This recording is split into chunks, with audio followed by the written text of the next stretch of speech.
Welcome to the Gaggle, where we challenge and, if necessary, destroy media narratives. I'm George Samueli. It is now 9:09 p.m.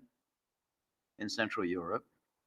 Um, I can't begin to tell you just how utterly dismal and depressing it is here in Central Europe, where the cold weather is already making its presence felt.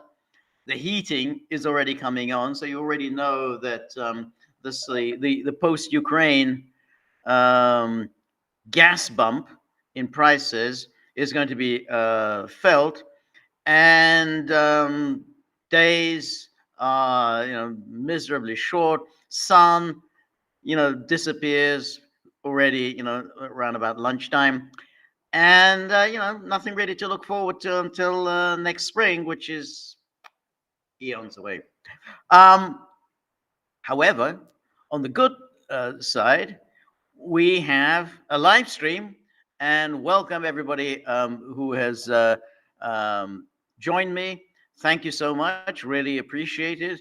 And there's plenty to going on that we can discuss, and so really thankful. Of course, it is around about 3:10 a.m. on the East Coast of the United States. And of course, today is the debate, which is between the vice presidential nominees, Tim Walz and J.D. Vance. So we're going to be live streaming it later on this evening. So it's not till it's not for another 6 hours, is it? Yeah, another 6 hours. So there's plenty of time between now and then. But anyway, obviously the big news of the day was the invasion of Lebanon by Israel, and then later on with the from I'm just thinking. Essie Dillendam says, "Thank you, George." From second class Gaggle. I wonder what that means. But anyway, just curious what the hell that means. But anyway, and then of course the Iran's attack later in the day on Israel, launching some 150, maybe 180 missiles, and at the moment, it appears as if the missiles didn't do that much damage. I mean, at least that's the early verdict. But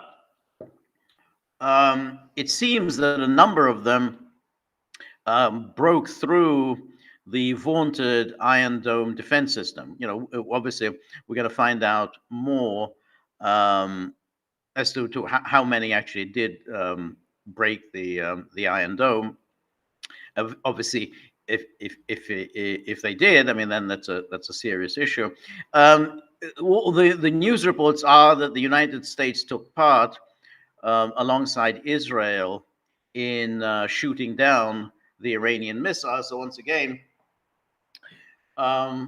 we're in the situation in which Israel acts recklessly. I mean, obviously, we know it's reckless by the leave aside everything it did in Gaza, but then the recent attacks on Hezbollah in Lebanon, and then of course the ground invasion earlier today. So these are all reckless acts by Israel, but somehow the United States is on the hook to defend Israel.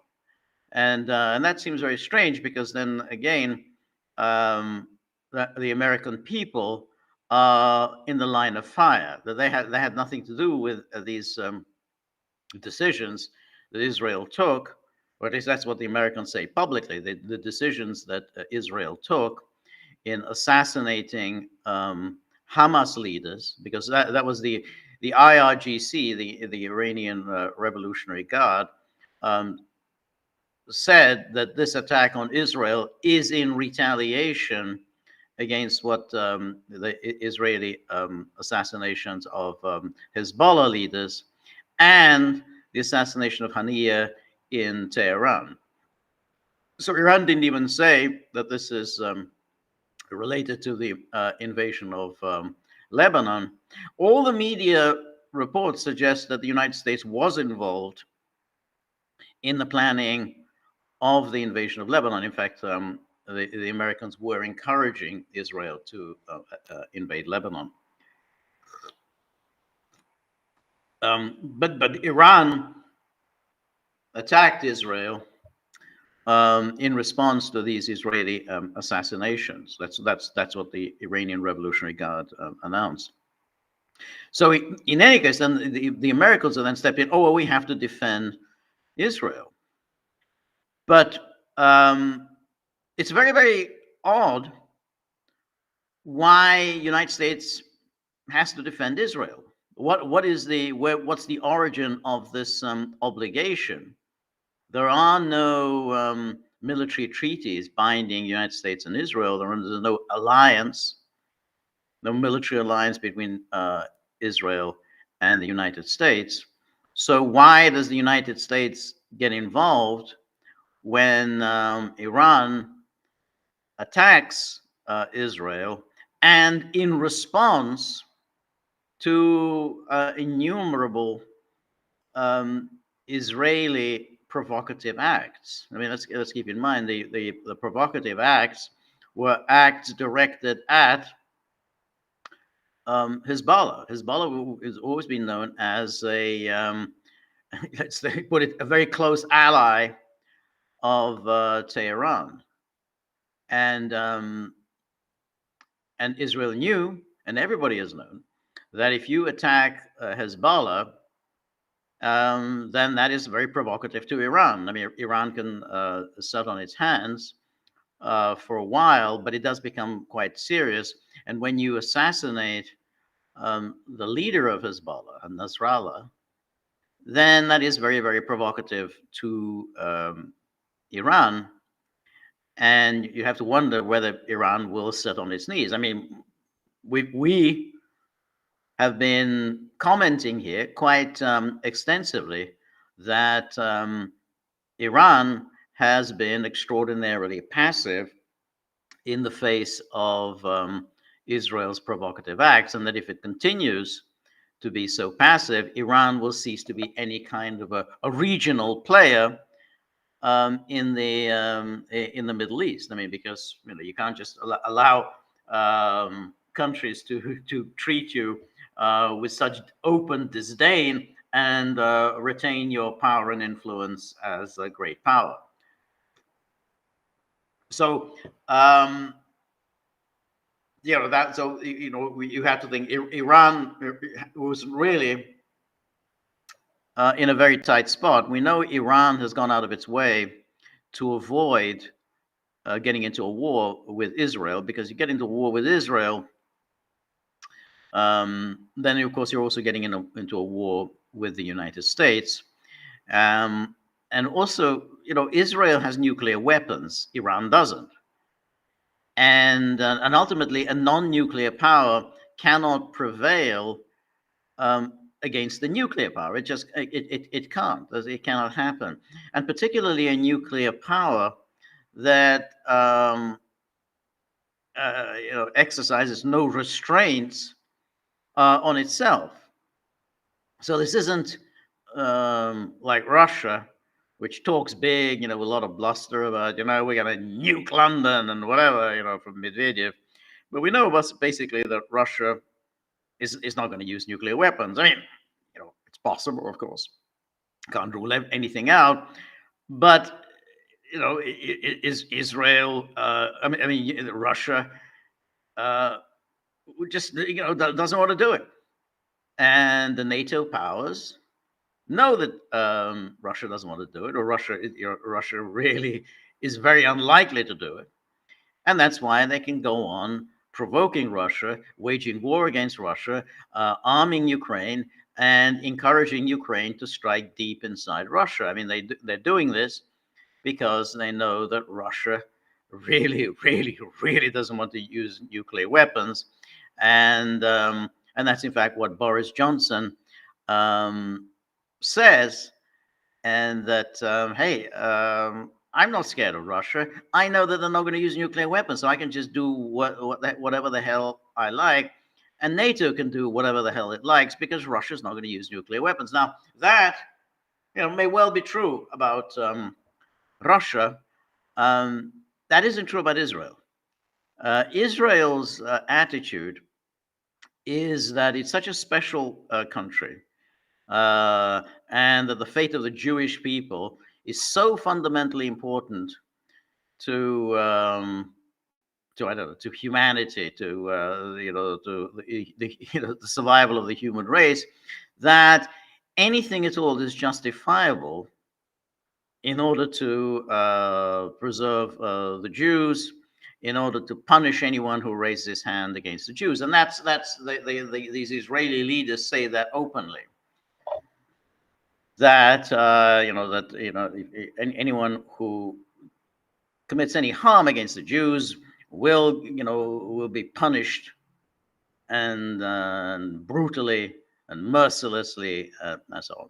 So Israel has no compunction about using nuclear weapons, and which means that while Iran is, I think, 9 times the size of Israel, it's in a difficult spot because it's not a nuclear power. I mean, it made that decision, strange decision, not to develop nuclear weapons. I don't know what was the point of that, because I mean, I understand that they wanted the sanctions lifted, the United Nations sanctions lifted, and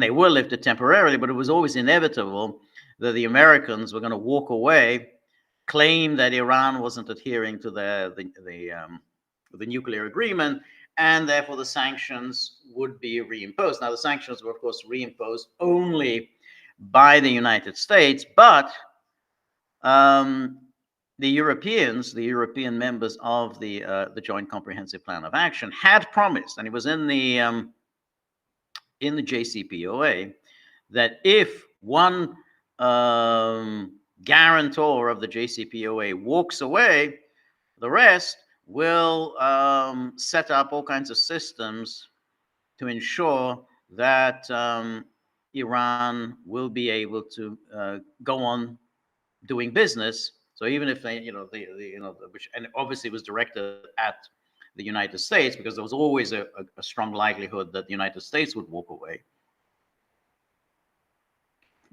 And therefore, we know what the United States would do. The United States would immediately say, you can't trade using dollars. And of course, since the oil industry is denominated in dollars, basically it meant that Iran couldn't sell its oil. And so therefore, what the Europeans did was to promise Iran that we will set up an alternative transaction system whereby you'll still be able to sell your oil, and you're not going to be be hurt by the fact that you can't do it in dollars. Well, that never materialized. The Europeans never stepped up to the plate. They never actually set up this system for Iran to avoid,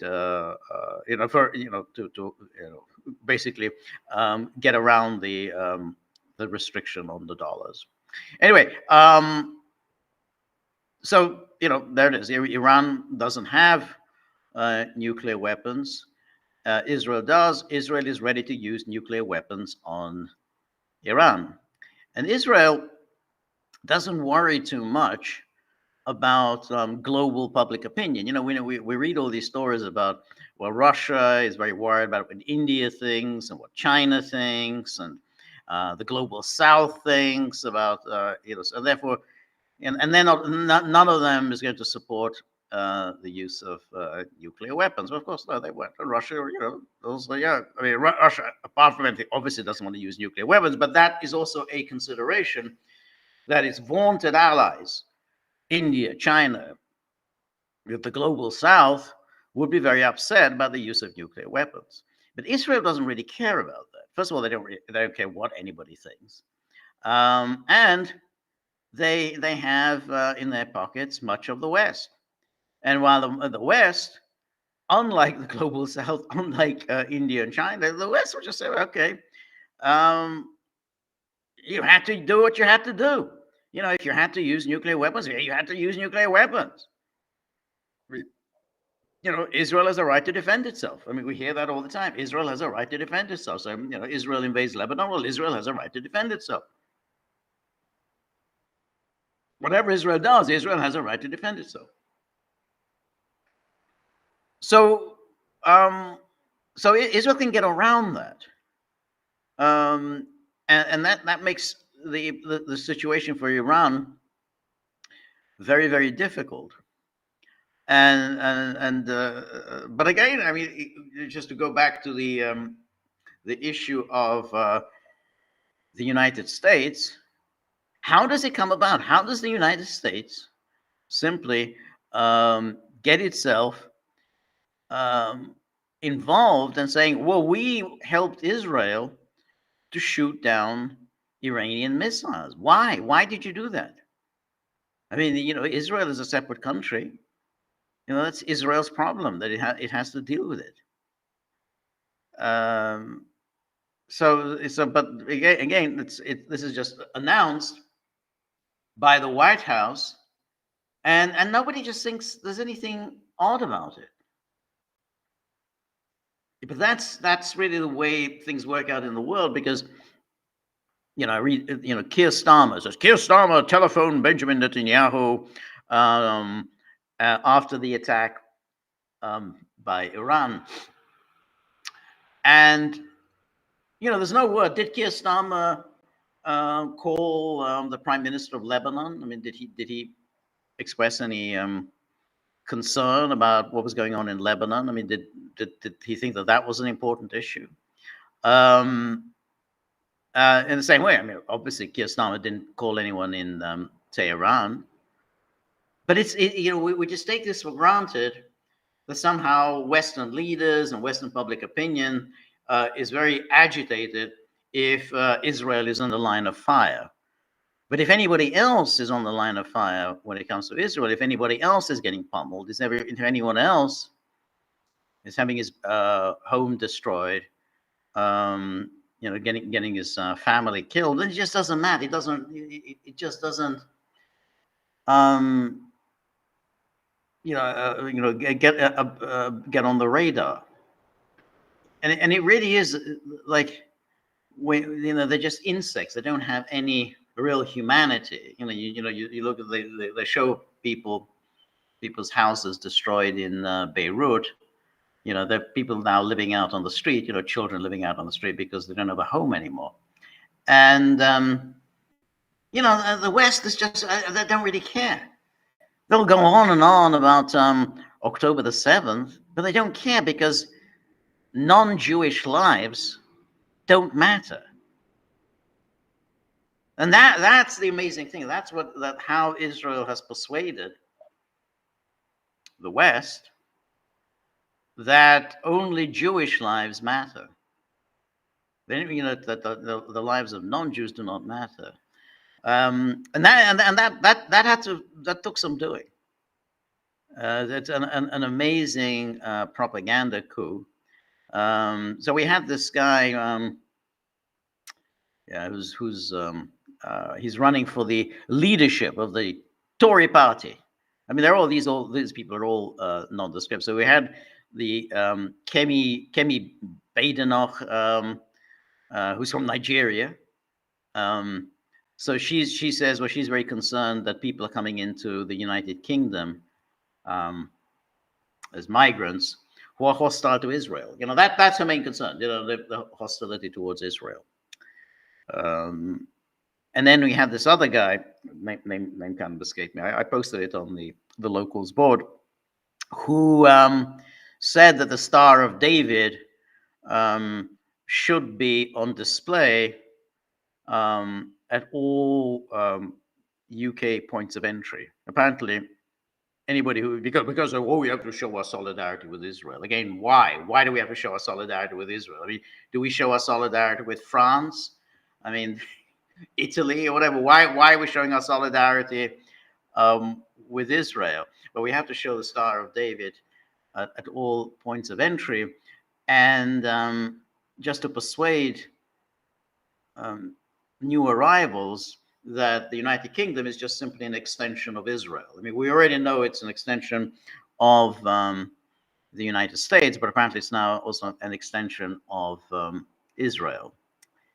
And then, this is the leadership of the Tory party. I mean, we were used to this kind of thing in American politics, where candidates would vie with one another as to who would move the U.S. embassy the fastest from Tel Aviv to Jerusalem, and so that was in the United States. But now the UK has just emulated it. It's all the candidates are vying to show which one will be the most subservient to Israel, which one will grovel the most obsequiously to Israel, which one will be ready to go to war on behalf of Israel. Because although we heard that Biden was in, the United States was involved in shooting down these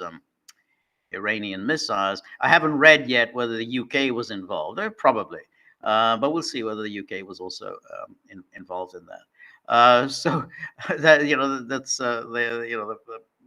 this is how the UK wants to be seen in the world. It's very interesting, though, that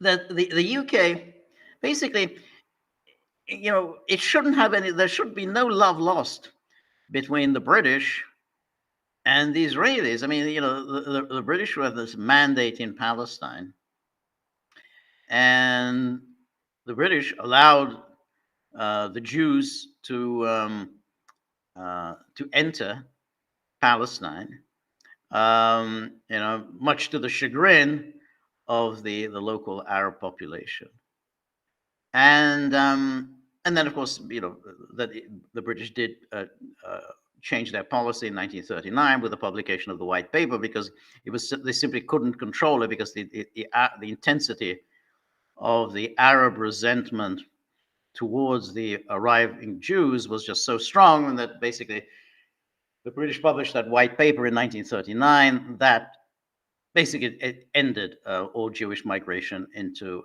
Palestine. And then from that moment on, the various Zionist terrorists started targeting British officials, and indeed they targeted United Nations officials who they didn't think were sufficiently on board with Zionist aspirations, and serious assassination. I mean, the Irgun. I mean, they assassinated Lord Moyne, who was a British government minister. They assassinated a UN official, Bernadotte. They planted a bomb at the King David Hotel, killed 90 people, 90 British people. And just in order to get the British out, because they just wanted, the British still had the mandate, but they wanted to get the British out. And it succeeded. The British did leave and did give up the mandate. I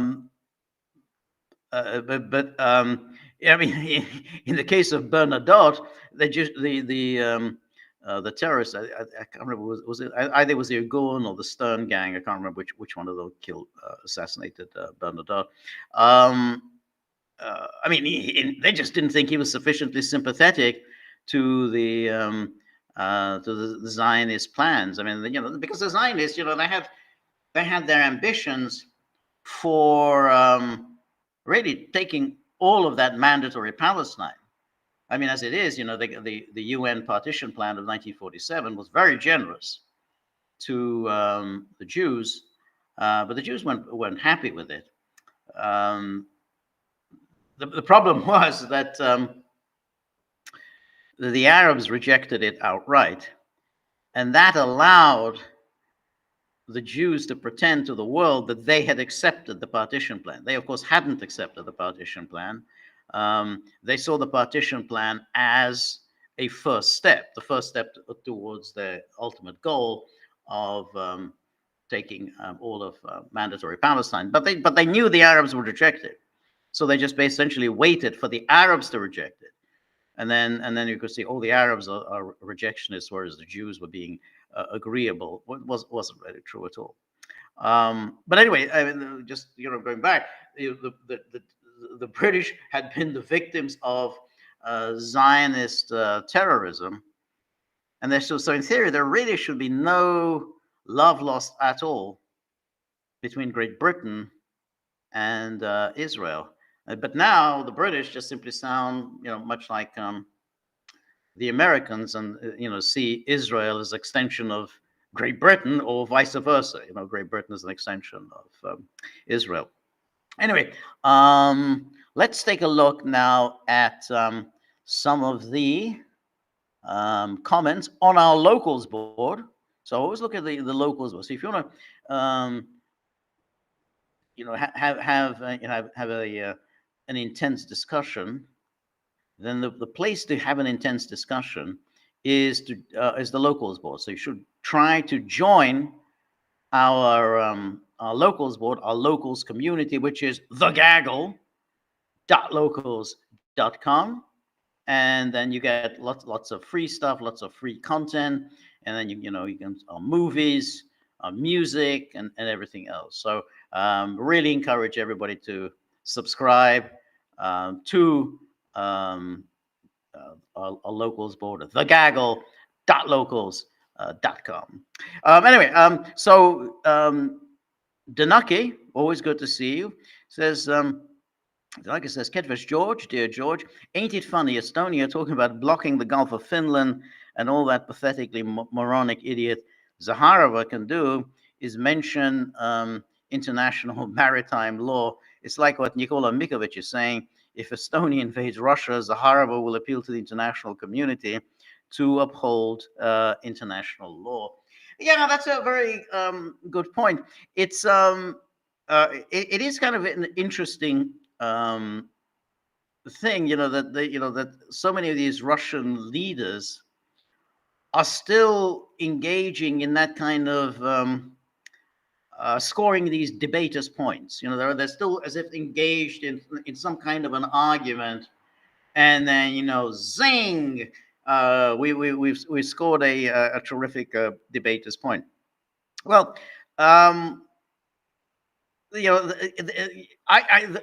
when after the start of the so-called special military operation, February 2022, I felt, well, thank God, we're not going to hear any more of these debaters' points. As if somehow we're all engaged in these arguments, and then we'll say, yeah, but what about Kosovo? What about Yugoslavia? What about Julian Assange? And you constantly make these points as if anybody is really impressed by this. And I thought, well, thank God we're not going to do that anymore. Thank God we'll just actually, have a war, defeat Ukraine, change the regime in Kiev, tell NATO, to shove it, and then we're not going to have these stupid arguments anymore. And here we are, we're still doing this. We're still having these kind of things of, oh, well, we're going to, what about, international law? You're not paying attention to international law. You're talking about the rules-based order. What is the rules-based order? What are these rules, and who creates the order? We know all this. All of this has been known for a long time. Of course, the West doesn't care about international law. Of course, the rules-based order is something you just simply make up as you go along. There's no point in that. We talk a lot about Boris Johnson, and of course we despise Boris Johnson, and he's a loathsome human being and a disgusting human being. And yeah, he had a very baneful, poisonous influence on what transpired in Ukraine when he went to Kiev and urged Zelensky not to sign. But the point is, of course, that's what Boris Johnson did. That's who he is. That's who the West is. Of course, the West lies to you. I mean, and then, that's what they do. They've always done that, and they will always go on doing that. What do you expect Boris Johnson to do? He's going to take Russia's side. He's going to help Russia. He's going to urge Zelensky to sign an agreement because that's what Russia would like to happen. And of course, Johnson was going to say, "Hey, I think we've got Russia on the ropes." And even if he didn't believe we have Russia on the ropes, he thought this is a neat idea to keep this war going and to hurt Russia as much as possible. That's what Boris Johnson was going to do. And yet, I don't know how many times this is Putin, Lavrov, Zaharova, and they bring up. It'd be interesting to do a Nexus search. How many times have Russian officials brought up Boris Johnson and his trip to Kiev in April 2022? What's the point? What is the point? That's who Johnson is. It doesn't matter. Ultimately, the only thing that matters is winning the war. You win the war. You win the war, then you get to call the shots. You don't win the war, you don't get to call the shots. But what happens? You don't get to call the shots if you win an argument. If you score debaters' points, that you could score debaters' points to your heart's content. You can go, "Oh, Blinken did this," and Blinken says that. Yeah, we know all that. But you're not going to persuade anyone by scoring debaters' points.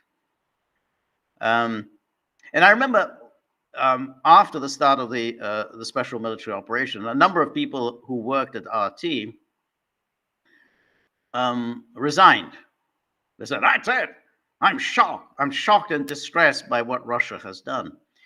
And that was reflective of much of the attitude at RT and at the higher levels of the Russian government. "Oh, well, I thought all we were doing is scoring debaters' points. I thought that's the whole point of RT, is just having these arguments, having these pointless arguments where, we make this point and then we make that point and then boom, zap." So, when somebody criticizes Russia for, the lack of media freedom, then the Russians say, "What about Julian Assange?" That's it, and then we can keep doing that. I don't know how many times, I was asked to write an article, "Oh, what about Julian Assange?" And I thought, well, thank God that era is now over, because we're going to see that the only thing that ultimately matters is if you can show that you're not a country to be messed with, and that you will protect your interests and tell the West that you cannot be messed around with. Your interests are your interests, and if you mess with us, you're going to get a real serious blow. And that's the way Israel plays it, and that really is the point. I mean, ultimately, and one would have thought, one would hope that Russia would observe what Israel has done and how Israel has dealt with its enemies, the ruthlessness with which Israel acts. I mean, people condemn Israel, and you got South Africa brings a genocide case. Of various human rights organizations issue reports condemning Israel. But Israel doesn't care. Israel has never cared. It's just water off a duck's back when it comes to Israel. And ultimately, say, well, that's what serious powers do. They say, well, we're just going to do it. I mean, and that's all there is to it. We're not going to stop. They say, well, yeah, but you destroyed all this, and this is really, really awful. Yeah, and I mean, you say, well, this is wholly immoral, but nobody has ever thought that great powers were moral. I mean, when did that ever happen? That somehow one thought, well, great powers act morally. No, no one's ever thought that Great Britain acted morally. When it built up its empire, when it fought its wars, and did anyone think Americans were acting morally? I mean, that's part of the official propaganda system. We're of course acting morally, and the media repeat this nonsense. But ultimately, no one really thinks that you act morally. But that's what know. But ultimately, for Russia, what should have mattered is not what does India think, or what does China think, what does United Arab Emirates think, what does the global South think. They don't care. The only thing that matters to them is if you show that you have power, that you wield power, and that you will wield power ruthlessly where your interests are concerned. If you don't do that, they couldn't care less that you're winning an argument.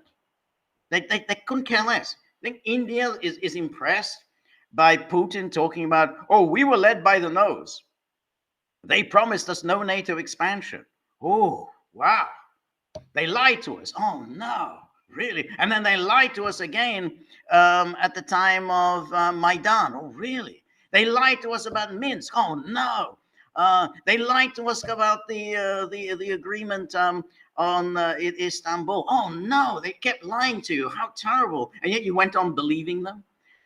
So that's the point, that ultimately, Israel doesn't do any of that. Israel just goes ahead and destroys all of its opposition.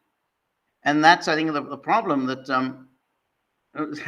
one would hope that Russia would learn its lesson. Because once it's done, then it's done. The world moves on. The world just simply, they're going to move on to the next.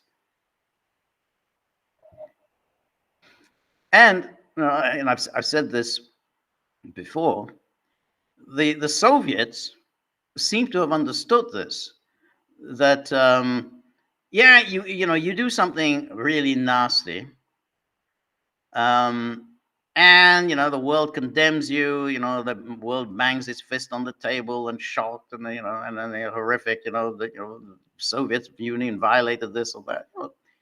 As happened in '56. Everyone condemned the Soviet Union for its invasion of Hungary.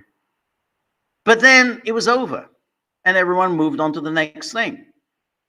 So '56, Soviet Union invades, seizes Imre Nagy after promising a safe passage out of the country, kidnaps him, takes him to Romania, tries and executes him. Not nice, but the world forgot about it. 1959, Khrushchev visits the United States, hangs out in Hollywood with Frank Sinatra and Shirley MacLaine, goes to Camp David. I've said all this. But the point is, everyone had already forgotten. This was only 3 years after everyone had condemned the Soviet Union, and this is all now ancient history. So that's really the point. That what matters is not whether you win an argument. We can talk here and we can win arguments and so on. No one cares about that. India is not sitting there thinking, "Whoa, zing!" Zaharova scored another point in her news conference. It just doesn't matter. Anyway, thank you, Danaki. Oh, Marty says, "Oh, this is good for a movie suggestion. Miscarriage of Justice. I like that. Miscarriage of Justice. That's an interesting theme for a movie night. Miscarriage of Justice. Huh. Okay, that's a very good idea. So if you've got any movies titles that you can suggest for that would be great for Miscarriage of Justice. I mean, there was the well, I mean, there are. I'm just trying to think. Miscarriage of Justice. I mean, there's of course. There's obviously the one of the Hitchcock films. I think The Wrong Man. It could be along those lines. With Henry Fonda. Not one of my favorite Hitchcocks. I was kind of a bit depressing. But then Scott, the Presumed Innocent, which I think was quite a good film. Presumed Innocent is a kind of a miscarriage of justice. Um, think, um, well, but anyway, so I'll think a little more about that. But but Marty, if you have films, film titles for to put forward in the poll, the board poll, as to on the miscarriage of justice, that would be that'd be great. Anyway, Carlos. Welcome, Carlos. It says, I was listening to yesterday's crosstalk and I thought that the joke about Zelensky being a sitcom character was rather funny. Oh, thank you. I came up with that. That was good. The one he resembles the most is probably Latka from Taxi, played by Andy Kaufman, with his terrible accent, lack of sophistication, and his complete ignorance of how America works. I think so. I remember. Yeah, that was Latka. Yeah, he was. But what was also funny about Latka, my recollection was already a long time ago, is that he was also quite effective in getting what he wanted because yes, he was this complete buffoon. He had that atrocious accent, and he didn't seem to understand anything about anything. But that kind of endeared him to everyone, and so he managed to get what he wanted. He would get girls because girls would feel sorry for him, and then everyone, all the people who work there, oh, we got to get something for Latka, he's poor guy, he's just, he's fortunate. But I think, yeah, you're right. Zelensky is kind of like that, who also has this horrific accent, and then he has that voice, that gravelly voice, and yeah, I wasn't thinking about the the Andy Kaufman character, but yeah, but yeah, that's good. Yeah, thanks. Danaki says Michael Tracy. Also apropos of Zelensky says, this because Mike Johnson tweeted out saying pray for Israel, and then Michael Tracy says by pray he means open the checkbook, just as the book of Genesis commands. Yeah, that's right. It's again very strange to sort of. It's part of the great pray for Israel. Our hearts are with Israel. So all of this time, you cared nothing at all about anyone that Israel has pummeled. Again, how all the people Israel has killed, all the homes Israel has destroyed. Israel invades Lebanon. You couldn't care less who's in the way, and all the atrocities that Israel perpetrates. But when someone attacks Israel, it suddenly becomes pray for Israel, and so and then it becomes this thing whereby everyone then repeats it. Pray for Israel, and we're all supposed to go into churches and pray for Israel. My God, Israel's existence is under threat, and it is this absolute fraudulence. And then somebody I actually heard somebody saying today, oh yeah, I have friends in Israel, and they go, the they had to come home with sirens blaring everywhere. This is so terrible. And think, what do you think has been going on elsewhere? What do you think? Like as in Gaza, the sirens, with houses destroyed. At least 2% of the population of Gaza now dead. Gaza has just been turned to rubble. Nothing. There's nothing really left there. There's no schools, hospitals, or anything. You don't care about any of that. None of that. None of that matters. But this idea that somehow we have to pray for Israel. Israel's is under threat. I think Israel is overwhelmingly stronger than its neighbors. Overwhelmingly. Israel's existence is not under threat.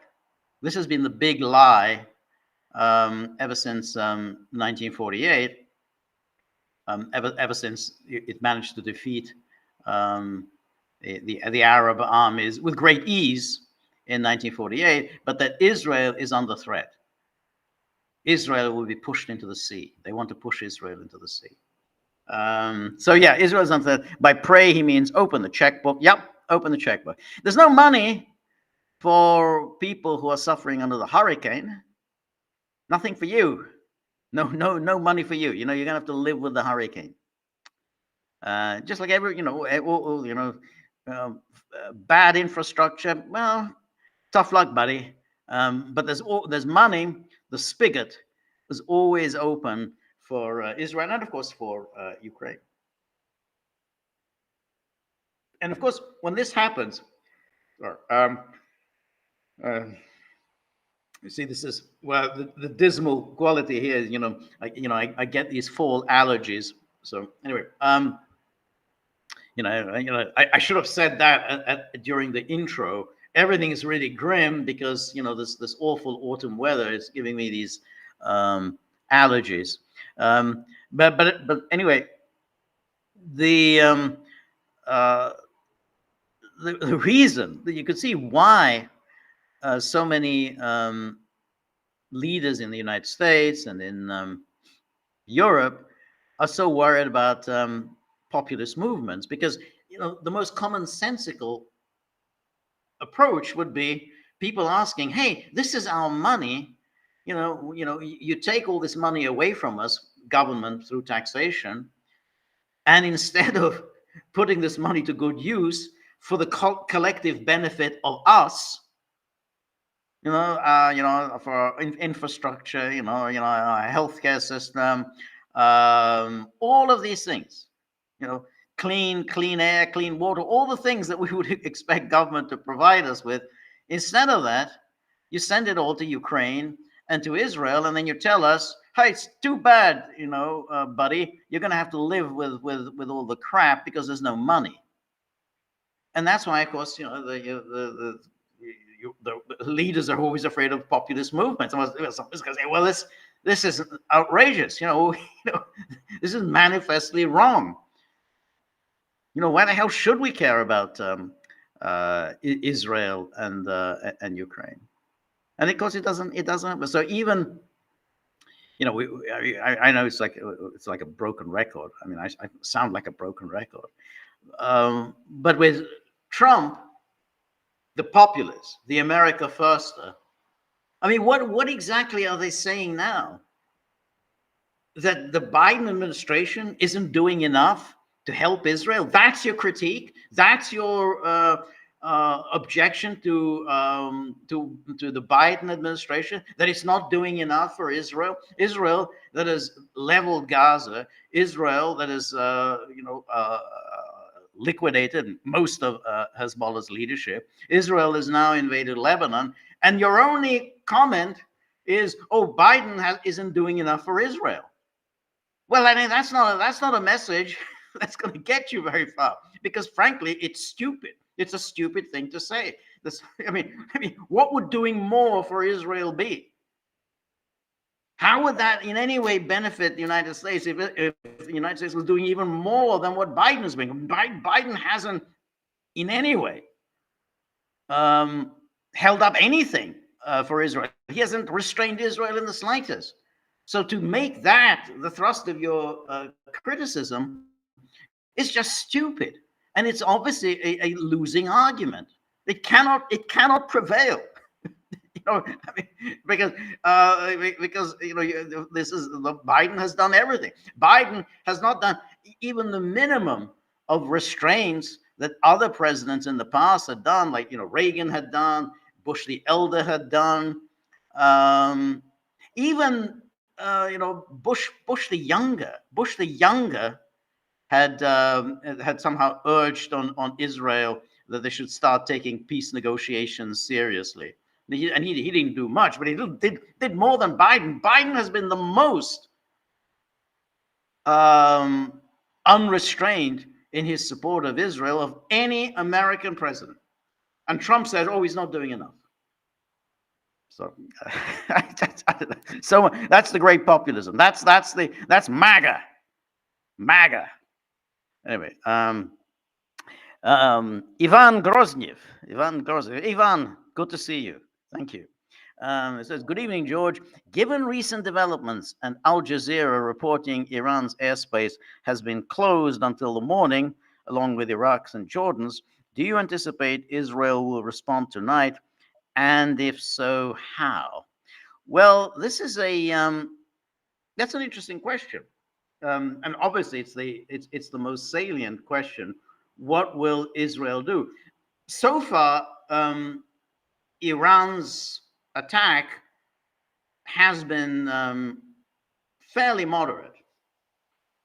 I think we know 150, 180 missiles. So what does Israel do now? Does Israel launch an attack on Iran, or will Israel just do what it more or less did in April? Iran blew off a little bit of steam, and so therefore we can just let bygones be bygones.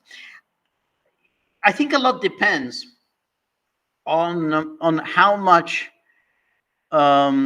Iran's missile attack managed to break the Iron Dome.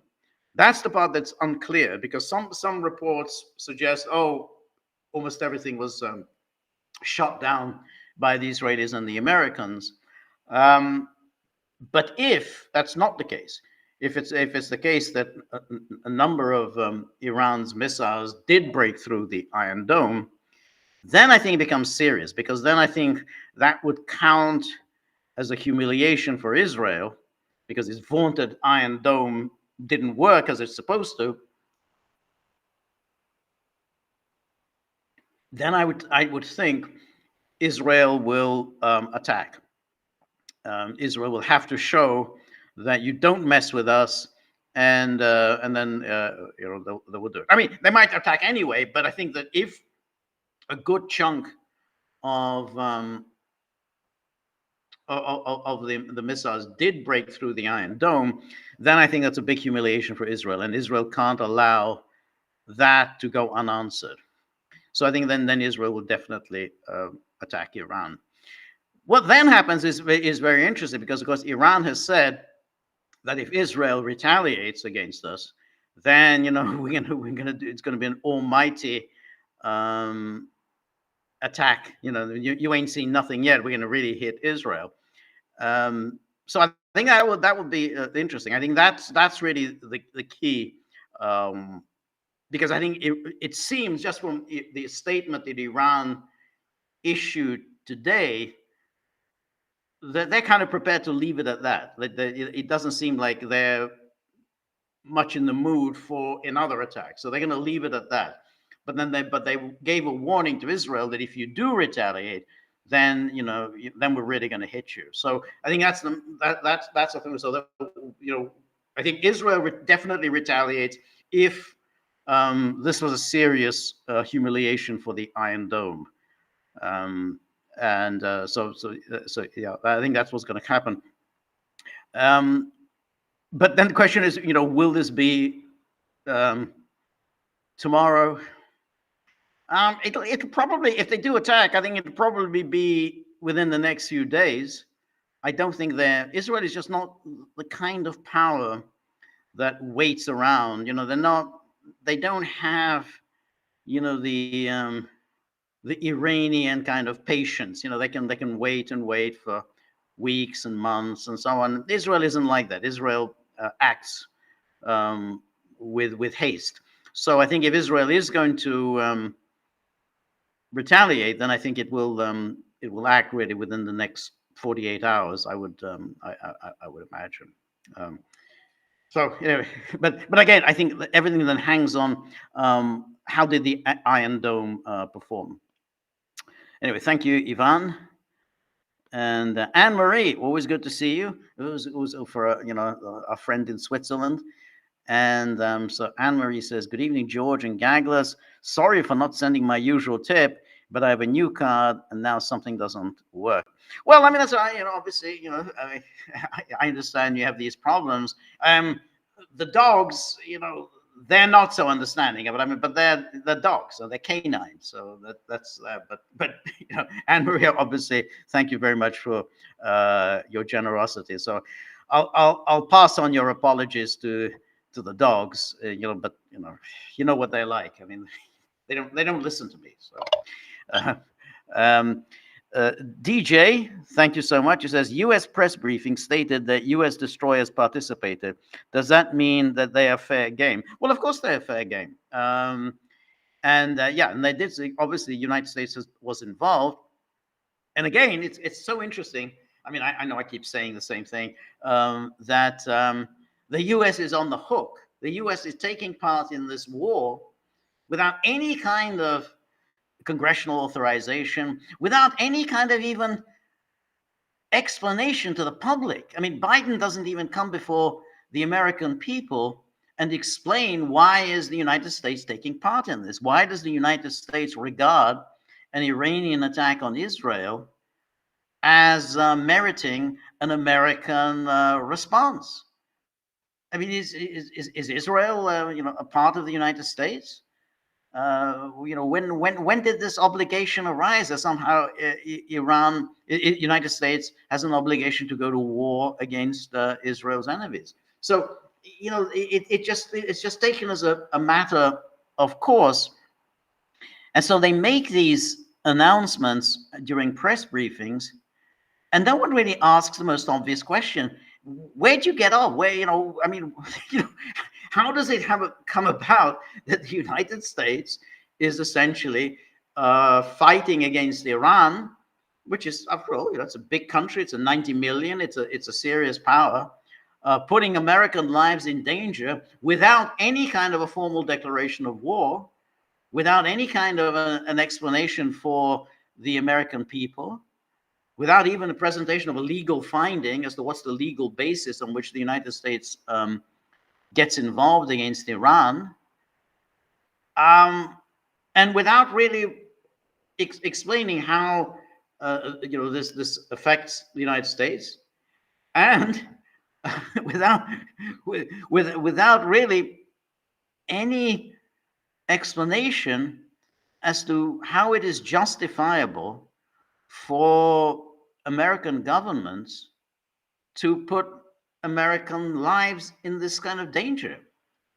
Because, as you said here, obviously the destroyers are fair game. Absolutely, they are fair game. We know why Iran has attacked Israel. Israel has committed a number of acts of violence against Iran, and has been doing so for a long time. So Iran was perfectly within its rights to retaliate. America was not within its rights to take part in this. And so the destroyers are absolutely fair game. But then you also have to think that,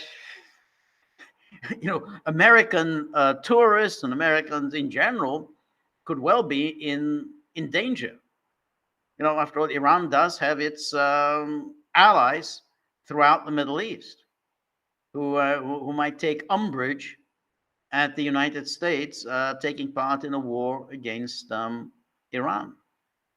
So none of that happens. Instead, you get these press briefings in which, again, the journalists are all on the same page as the government officials, and they never ask any of the obvious questions about why exactly America is doing this.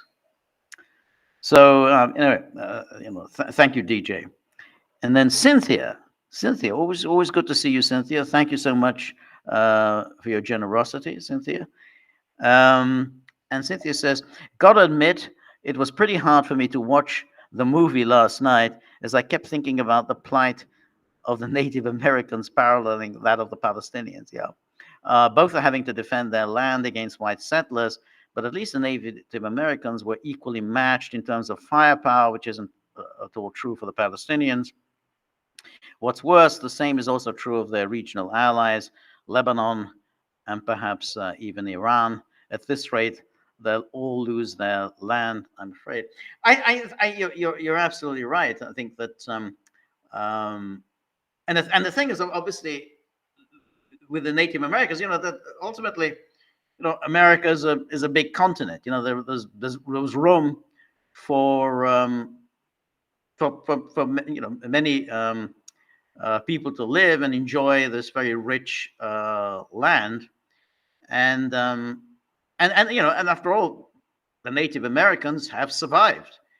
And you know, they you ultimately have to say they couldn't possibly have expected they're going to be able to hold on to this vast continent and just enjoy the fruits of this vast continent, and that other people weren't going to come in and enjoy, all the riches of this continent. So, but that's not the case of the Palestinians. I mean, they basically have been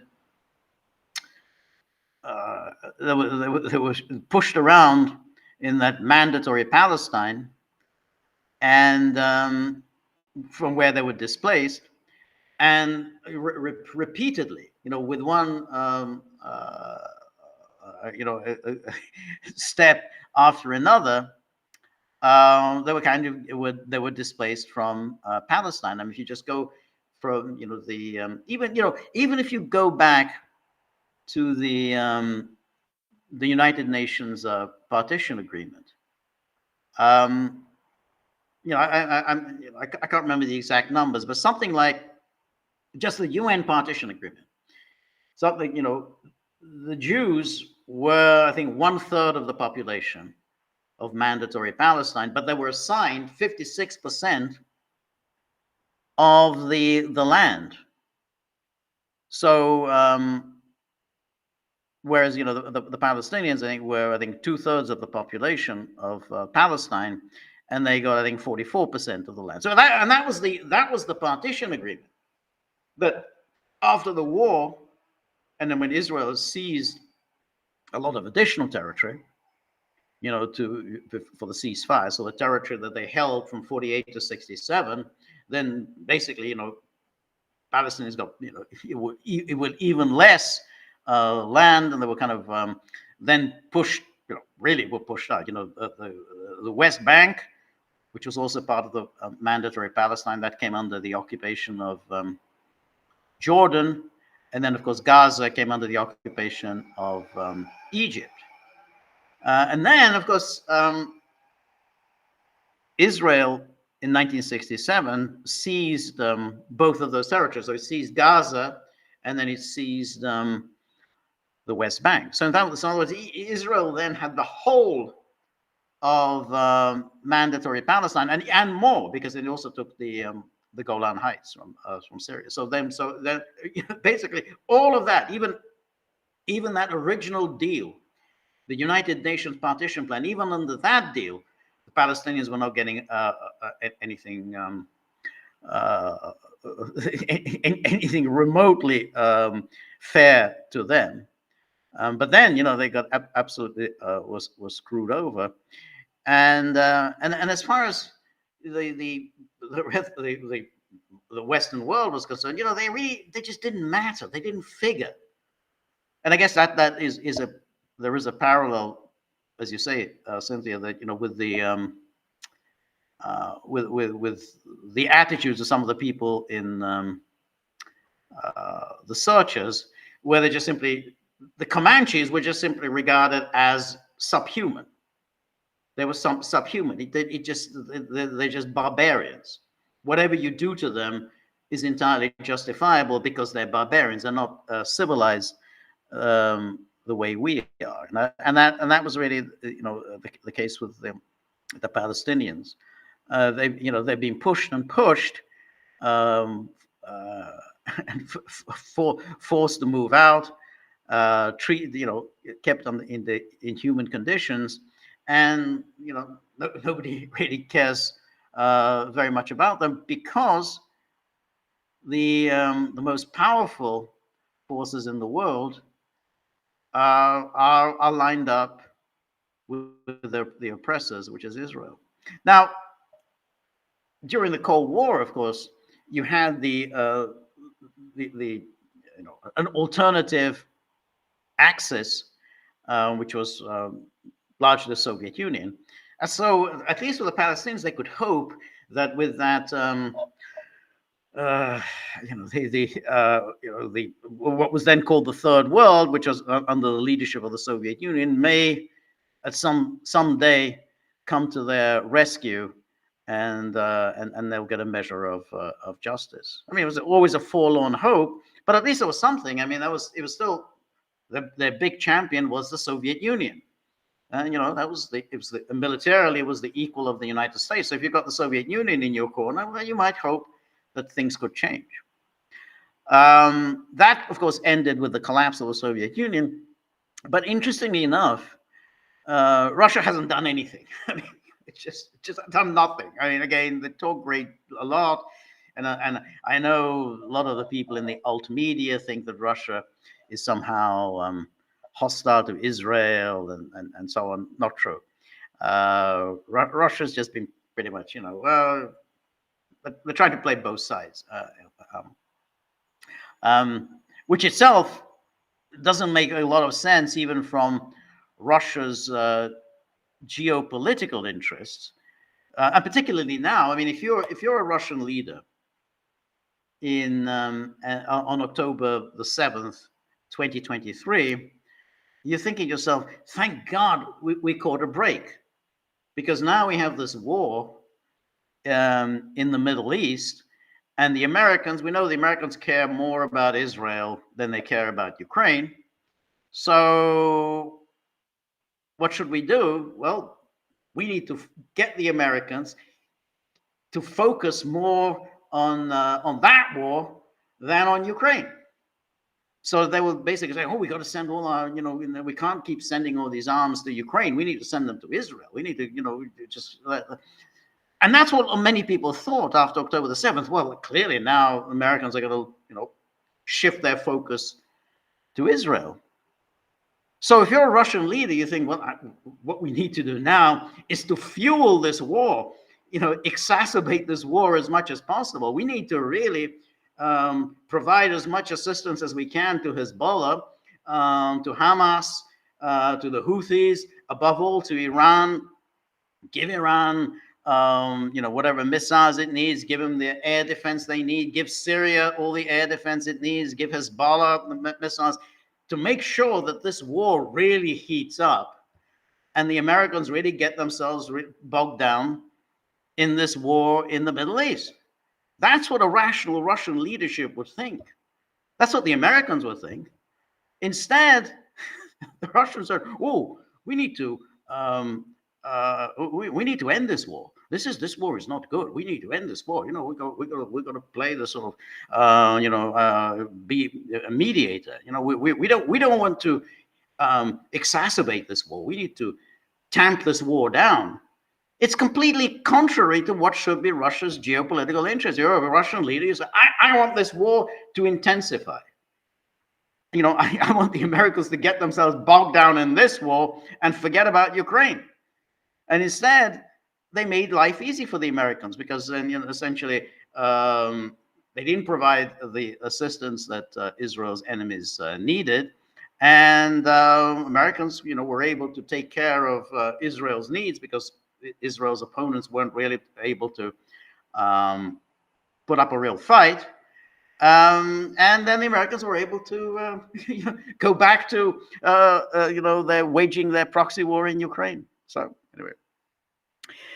anyway, thank you, Cynthia. I should say, as I always do, that the movie that we were watching yesterday was The Searchers, which is John Ford's classic, certainly one of the greatest westerns ever made, but also regarded, I think, by most film enthusiasts as one of the greatest American movies ever made. And so it's on the Gaggles board, and so you're free to watch it at your leisure.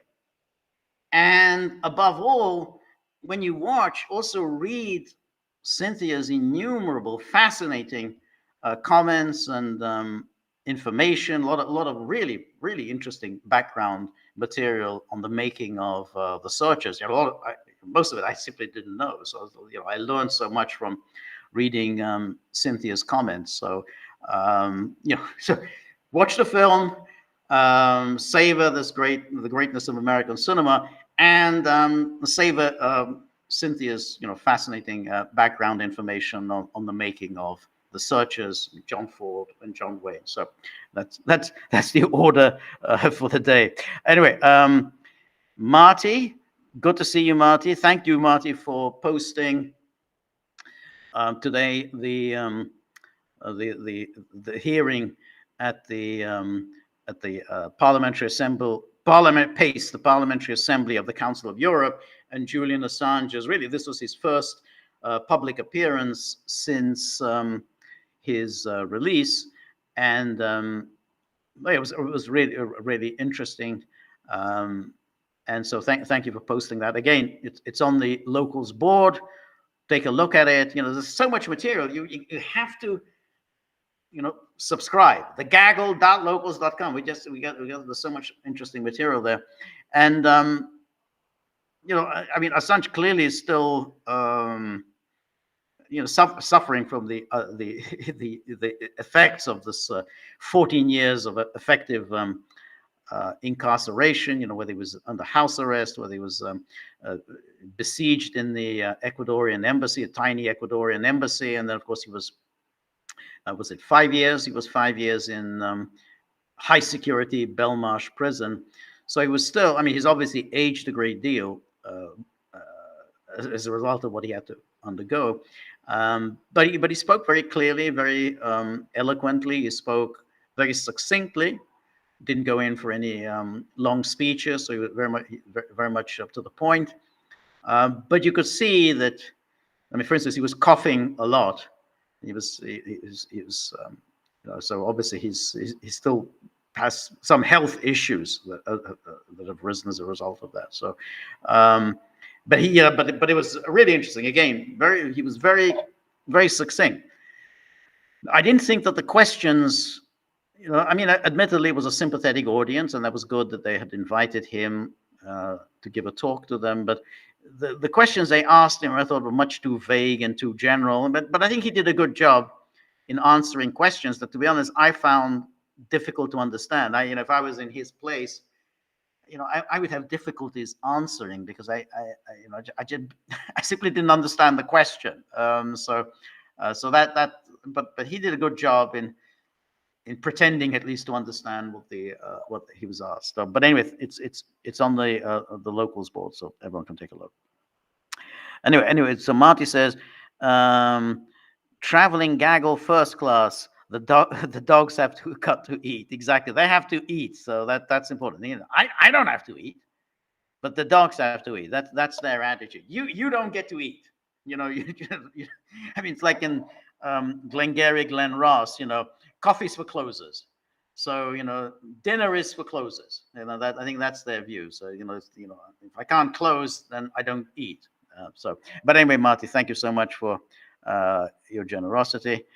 And then Brian T1 says the Cradle media seems to have quite a number of videos showing missiles passing the Iron Dome very easily. I saw some of those as well, but I don't know to what extent. What's the percentage of the ones that got through? So that's the one we're going to have to find out within, I guess, really within the next 2 hours, how many actually passed through the Iron Dome. So but I saw some of those things as well about the ones that seem to have got through the Iron Dome. And then Cynthia says, also, George, the Israelis now have christened their new cross-border offensive as Operation Northern Arrows. It's as if they're trying to paint themselves as the American Indians of the Middle East, who are having to fight off all the imperialist invaders around them. If so, that's projection. They may also be trying to paint themselves as the North Star who's guiding the entire West into the land of milk and honey. If so, that's deception. But only Christian Zionists ought to fall for that. It's very interesting. Israel has been masterful. In fact, there's no people in the world who have been as masterful at presenting themselves as the victim.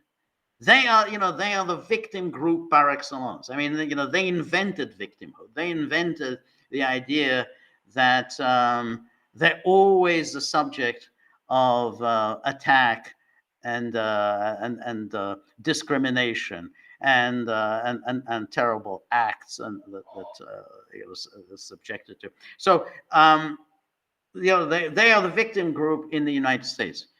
You say this is the most successful ethnic group in the United States. They dominate all of the key professions. The key professions are all in the hands of the Jews. Media, um, the legal profession, finance, and now, incidentally, even government, which didn't used to be the case, but now, most of the top government positions are in the hands of Jews. Entertainment, and yet, they are the victims of discrimination. Imagine at any time, the Jews in the United States are in the same position as the Jews were in Germany. And, there's a Holocaust coming.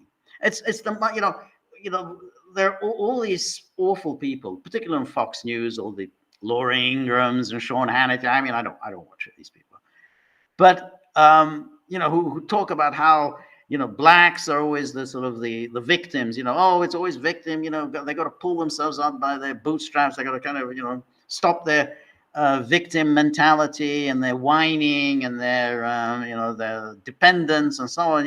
But there is no group that whines as much as the Jews. There's no, they invented victimhood.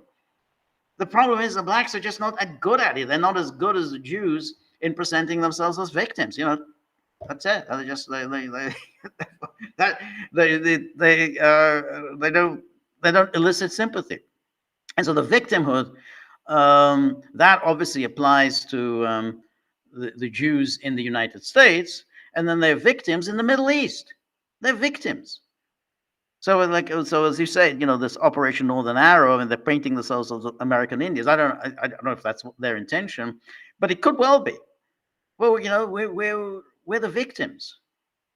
All these terrible people are going to do these terrible things to us. You have to help us. It's I mean, I don't know if you on some of these right-wing shows, and on Fox News, there's an ad which somehow urges people to help this apparently these Holocaust survivors who are living in the former Soviet Union. I didn't know about that, but they're always, they have this footage of some very, very old woman crying. Oh, these Holocaust survivors, they're living in the Soviet Union and they're living in abject poverty, and you see them, trying to, get food out of the dustbin. And the point of the ad is that you have to somehow, well, this is for Christians. Christians need to support these would-be Holocaust survivors living in the former Soviet Union. Now, there's, I don't know I don't know who these Holocaust survivors are and where they're living in the former Soviet Union. But if that's true, if there are indeed these Holocaust survivors, these old women who are just sitting there, getting their food out of dustbins, then the question really arises, there are an awful lot of wealthy Jews in the world.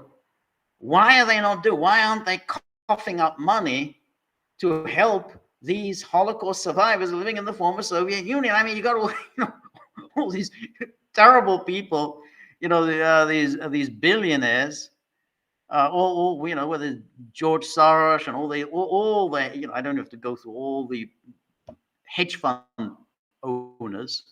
They're all billionaires, very preoccupied often with Israel. Why aren't they shelling out money? I mean, there can't be many Holocaust survivors living in the former Soviet. There just can't be. I mean, can't be. Even if they exist, there can't be many of them. Why are they not coughing up money? They've got plenty of it. You have a hedge fund. You've got plenty of money. Why are they these ads shilling and trying to persuade Christians, poor Christians? I mean, this is the people who watch Fox News. They're not rich people. These not very rich people are supposed to send money for these Holocaust survivors living in the former Soviet Union, but not you know the owner of BlackRock. BlackRock isn't sending any money. But you schmucks, you have to send the money. So it's but that's again, it's like what all the destruction that Israel has always wrought in the Middle East. They never pay for any of the reconstruction. They will not pay one penny for any reconstruction. Somebody else has to foot the bill. Just like the reconstruction of Gaza. You think Israel is going to shell out one penny? No, no, no. American taxpayers are going to be on the hook. The European Union is going to be on the hook. They're going to have to pay for all the destruction that Israel has brought. Nice deal. Very, very, very, very nice deal. And then Brian sort of this is the link to the Cradle Media. Where are we? Oh, let me go back. Yeah. So then Cynthia says, also, George, the Israelis now. Oh yeah, I've read that one. Yeah. So let's go on to the next one. And this, yeah, Cynthia goes on. It is important to note that Israel is only able to locate resistance leaders due to their control and blackmail over big tech, the internet, and all the telecom companies. No, I agree, and I think that they get a lot of help from the United States. So the United States security state has always been in bed with Mossad. So I'm sure that they're getting a lot of this material from them. Yeah, because again, I've never been that in awe of Israel's supposed technological mastery. They just don't have it. The technological mastery that comes from the Americans. They have it. They command enormous resources, a satellite technology. They're the ones who are providing Israel with this intelligence. Judy Hotchkiss, always good to see you. Thank you very much, Judy. I really appreciate your generosity. Thank you so much. And Judy says, just like last April, the same kind of orchestrated Iran attack on Israel occurred. Yeah, absolutely. Just like then, Iran notified the U.S. in advance. Yeah. The U.S. helped Israel in shooting down almost all of the missiles. Yes. And afterwards, Israel promised retaliation because an Israeli military installation was damaged. Yes. The only question this time is whether Israel will actually retaliate. So far, there is no difference between then and now, including U.S. involvement.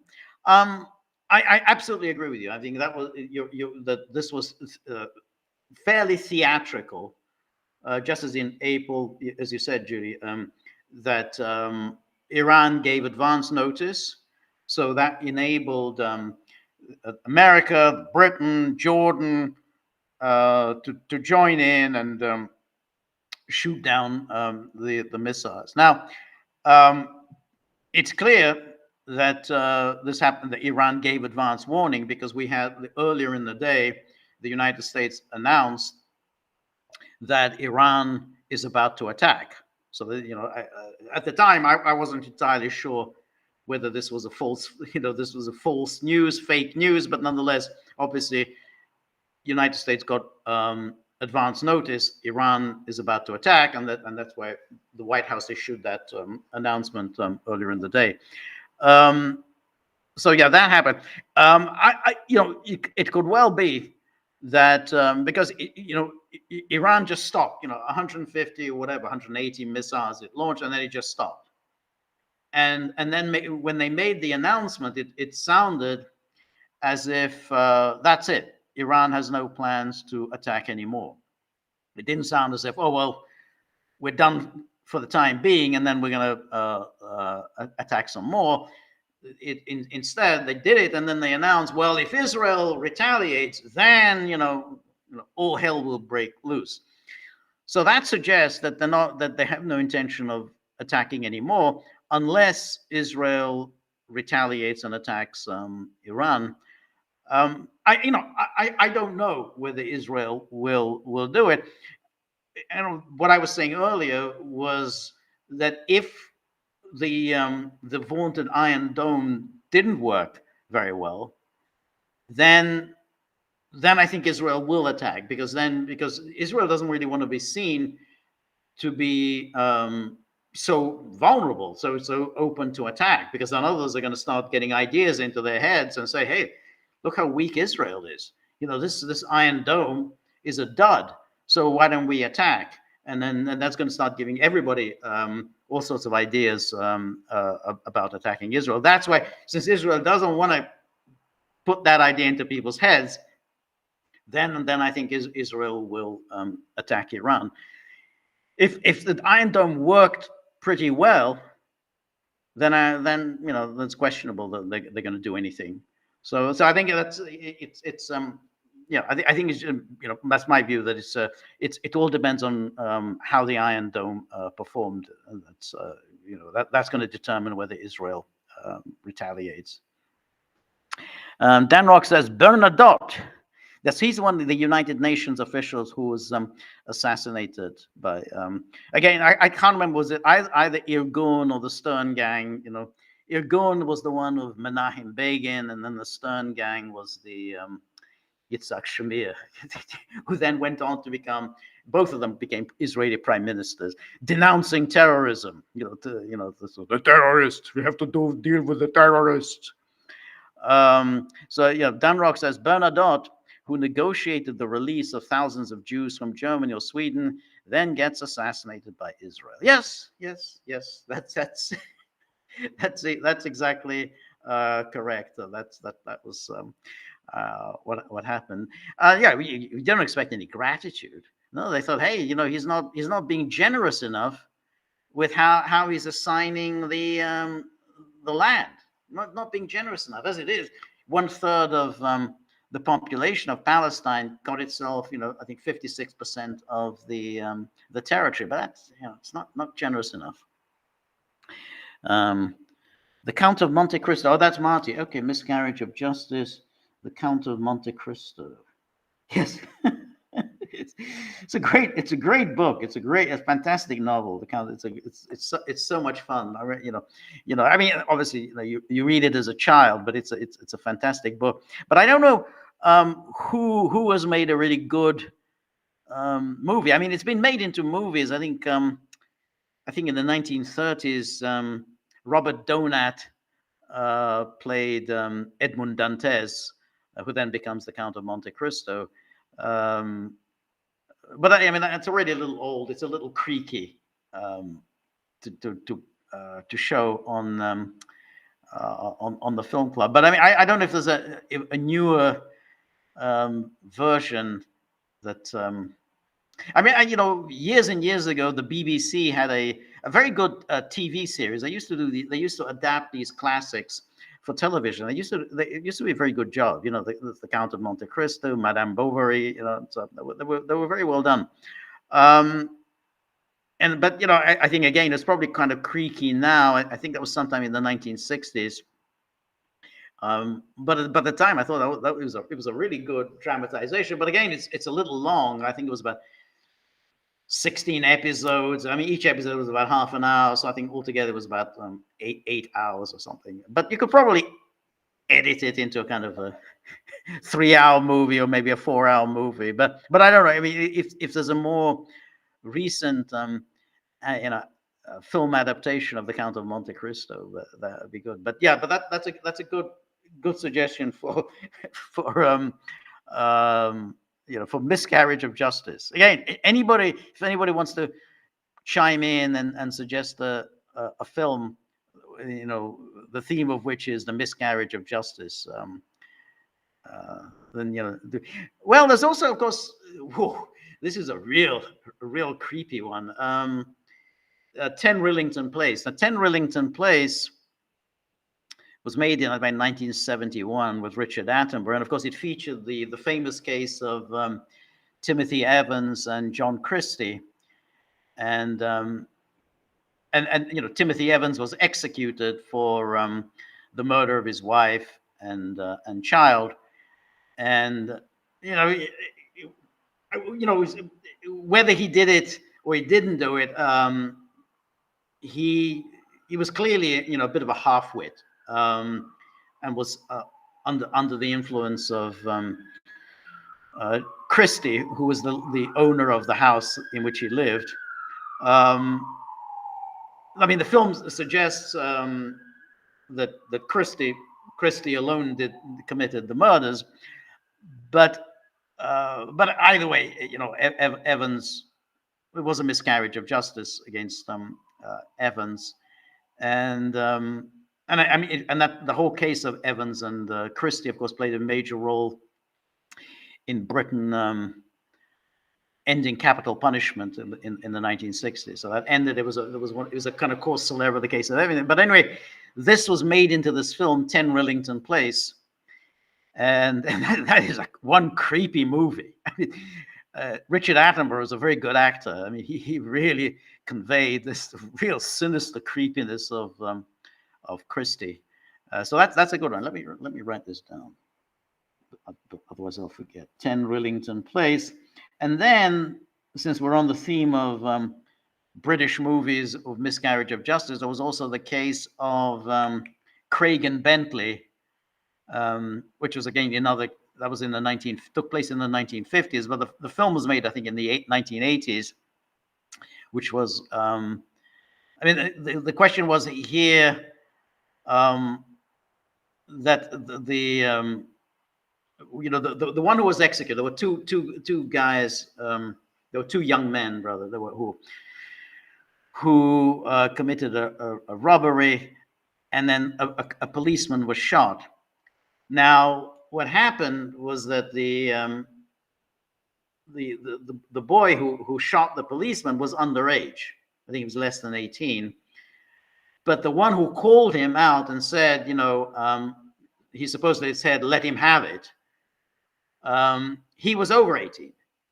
So he didn't pull the trigger. He just said, "Let him have it." I can't remember. He was either Craig or Bentley. I can't remember which one was which. So he, even though he didn't pull the trigger, he was executed, or he was hanged. But the actual shooter, because he was underage, he wasn't hanged. So this was obviously a kind of a miscarriage of justice. I mean, you don't hang the person who did the shooting, you hang the person who said, "Let him have it." And it was just because it was underage. But there was a movie made about it, and I think it was called "Let Him Have It." And again, I mean, that was it again also contributed to the anti-capital punishment mood in Great Britain. So the Craig and Bentley case, and then the Timothy Evans case, they were both contributors. So that's another one, miscarriage of justice. But but in all of those films, 10 Rillington Place is the one that it sticks in your mind. I mean, I don't know, Richard Attenborough's portrayal of Christie was just so cringe-inducing that you don't forget it. I mean, you watch that film, you won't forget that film. That's going to haunt you, just watching Richard Attenborough's performance. Anyway, if other people can make suggestions, that would be great. I really like this the suggestion. And then Steve Brown says, this is Bernadotte, Count of Wisburg, who saved thousands of Jews from the camps during World War II with his white buses. This is how Zionists repay their debts. By the way, Bernadotte got closer to achieving peace for the new state of Israel at the time than any other negotiator. Bernadotte was murdered by the maniacal Stern Gang. It was a Stern Gang for his efforts. Today, Israel's government is the Irgun Stern Gang. Yeah, that's right. So the Stern Gang, yeah, that was led by Yitzhak Shamir, and then again, people can remember Shamir when he was the prime minister of Israel, and again he was denouncing the terrorists. He and Begin, they spoke very poor English, and they were always go on about the terrorists. And there were people who, at least back then, who remembered and say, "You were talking about terrorists? You? I mean, who committed these horrific acts of terrorism?" And again, against the British. This is you were killing British officers. You talk about the Palestinian terrorism, and then you blow up the King David Hotel. But then, I mean, for a while, I think I mentioned this on the Gaggle that neither Begin nor Shamir could enter the United Kingdom. I mean, because the British just would not forgive them for what they had done. But then, of course, the dam was broken because I mean, you can't just prevent the Prime Minister of Israel, as Begin became in 1977, from entering the UK. Yeah. No. Anyway, thanks for that background on Bernadotte. The Fugitive. Okay, that's a good one. Marty says The Fugitive. Let's write that down. Thank you. In the Name of the Father. Oh, I know that movie. It's funny. I know the movie. Yeah, In the Name of the Father. It's not. I haven't seen it, but that's a good suggestion. In the Name of the Father. Good. God, these are great suggestions. Thank you. And then Marty puts it, The Crucible. Thank you. Let's write that down. The Crucible. Good. Thank you. Minority Report. Is that the miscarriage of justice? Okay, let me think about that. Okay, but I'll write it down. Minority Report. And Steve Brown says this time Abdullah did not interfere. The Jordan didn't. Yeah, Abdullah. Well, we'll see. We'll see. But yeah, but you're right. I mean, unlike April, when he got involved, I don't know why he did it in April. But yeah. Steve Brown says failed former United States under a state of emergency since September 14, 2001, allows the executive president to do whatever he wants to do militarily. Abomination states of America. I mean, yeah, I guess so. It's still a very dubious, legality. I mean, you can always, of course, justify it, but it's very interesting that when the United States does these things, it never really presents a legal finding. So, on what basis did you determine that it was legal to do this? And they never really do that, because they say, well, you went ahead and just assassinated someone, as they did with Soleimani. What's the legal basis?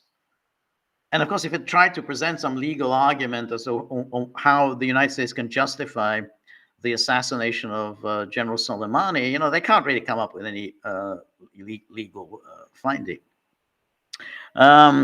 Anyway.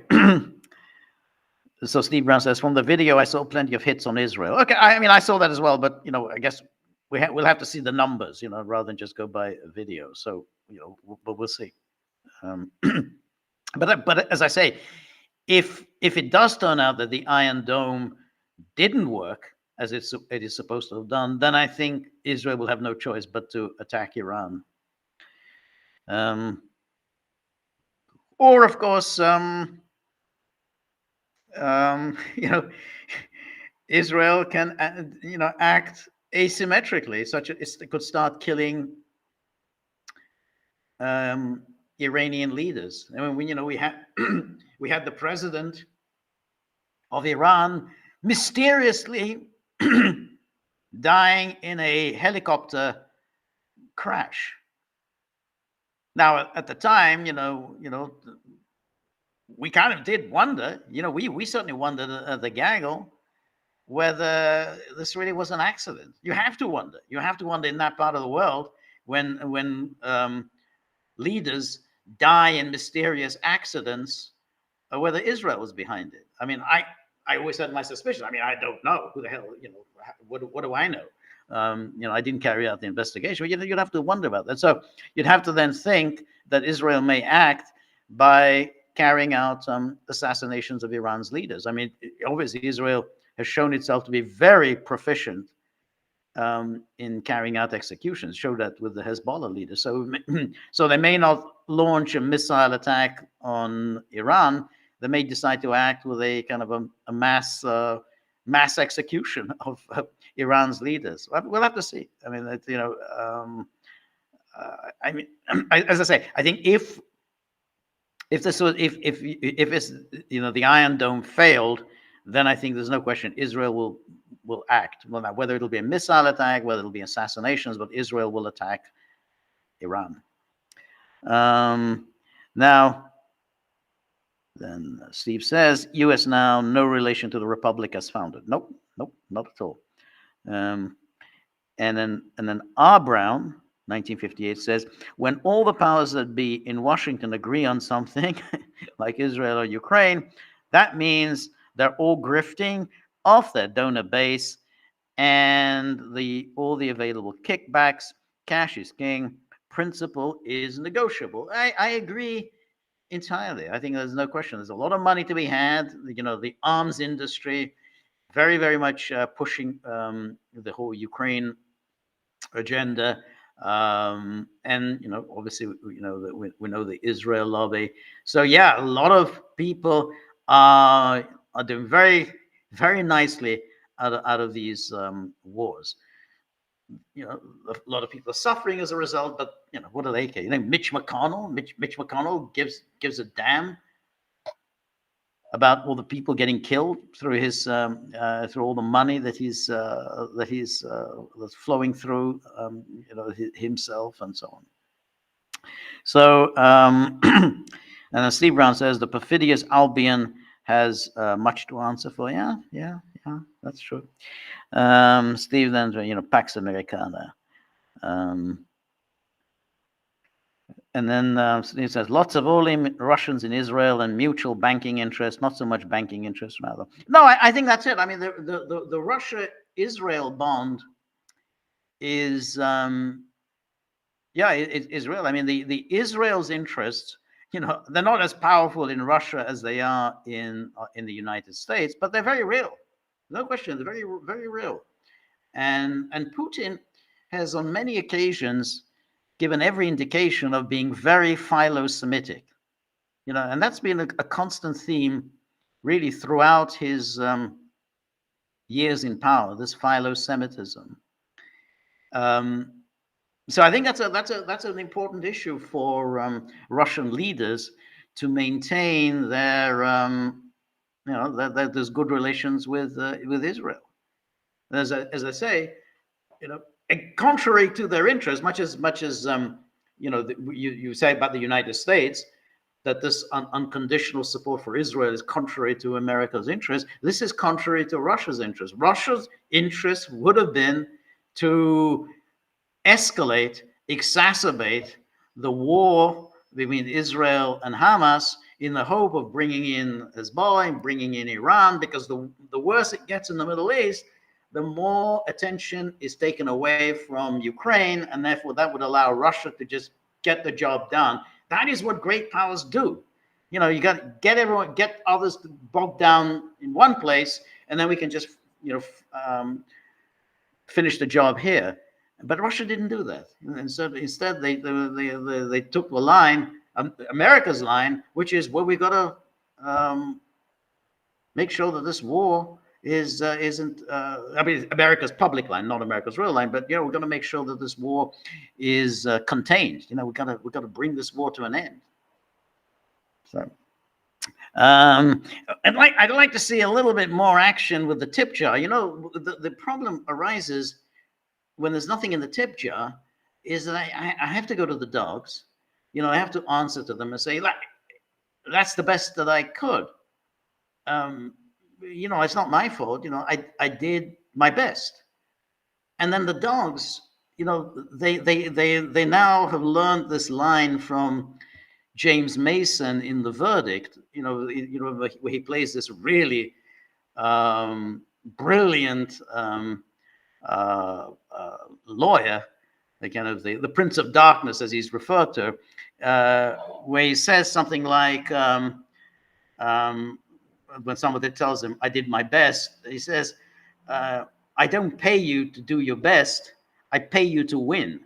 And that's what the dogs say. When I say, well, I did my best, they said, we don't pay you to do your best, we pay you to win.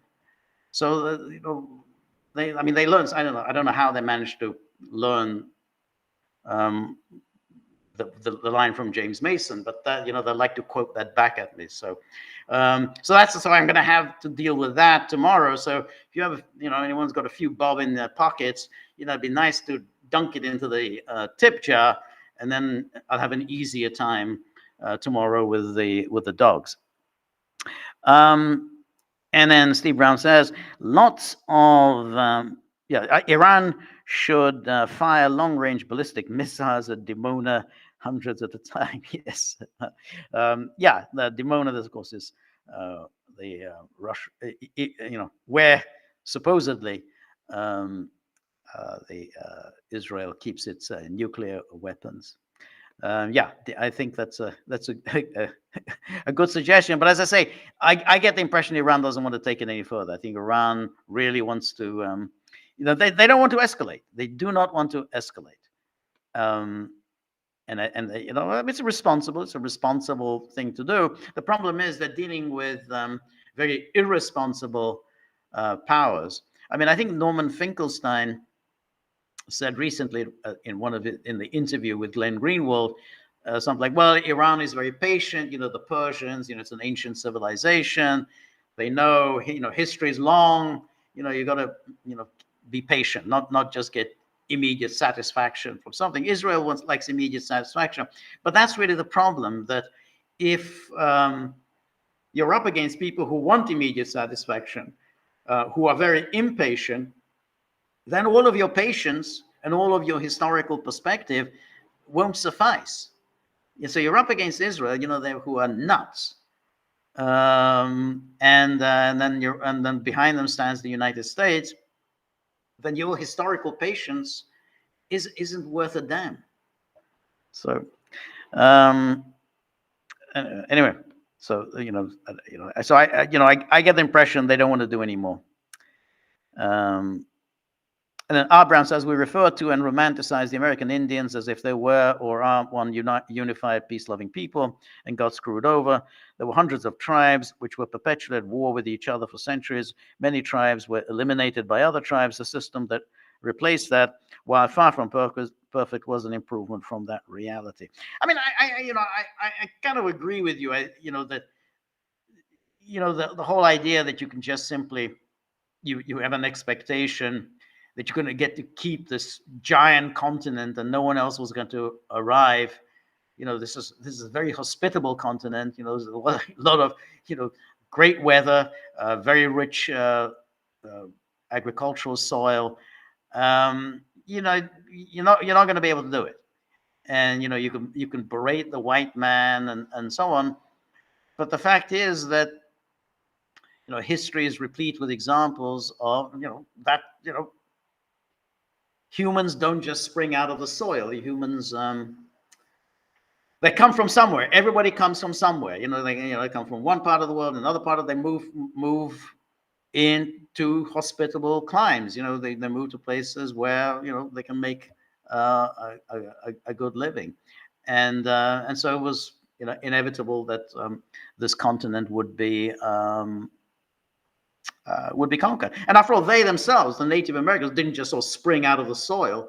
They came from somewhere. They came from Asia and settled on this land. So it's not like, they came, they just like plants or trees that just sort of sprang out of the soil. They came from somewhere. Everybody comes from somewhere, and then everybody then settles. That doesn't mean that you can go and, invade other countries and go and settle in countries where people are already living and take over their property and their land, but basically, history is about people's moving, and so. But you're right. Obviously, the wars and so on.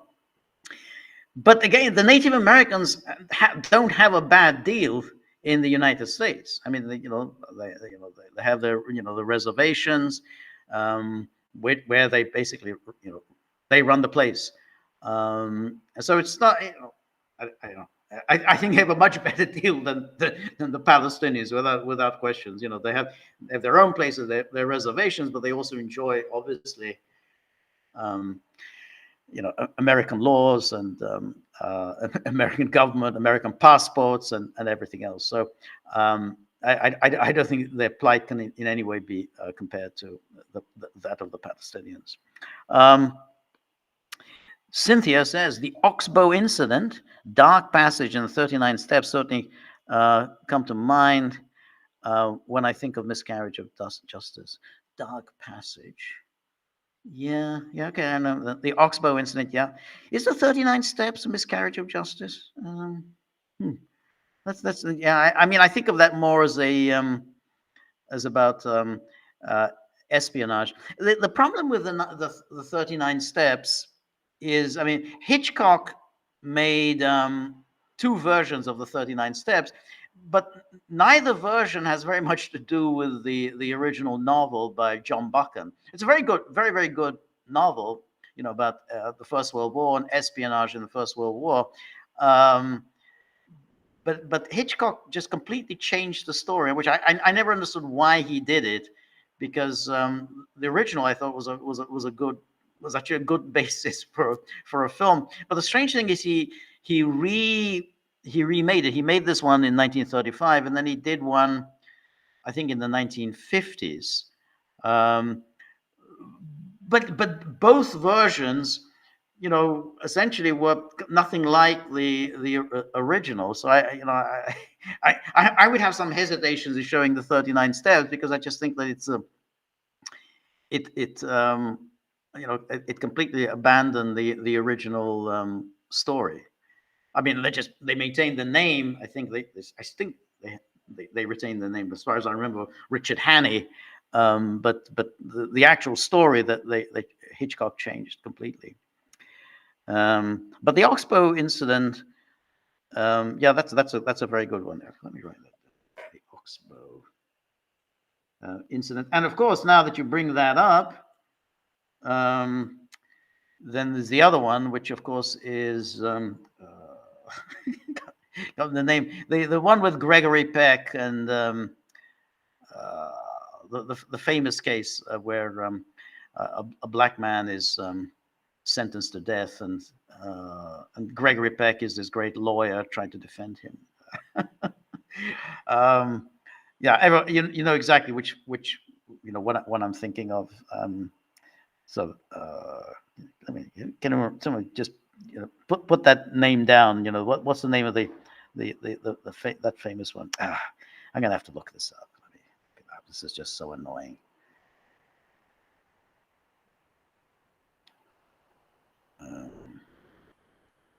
Yeah, God.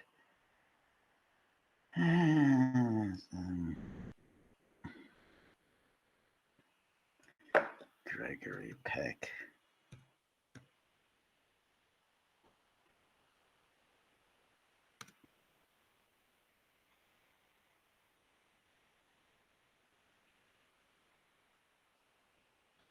To Kill a Mockingbird. Yeah, of course. You know, To Kill a Mockingbird.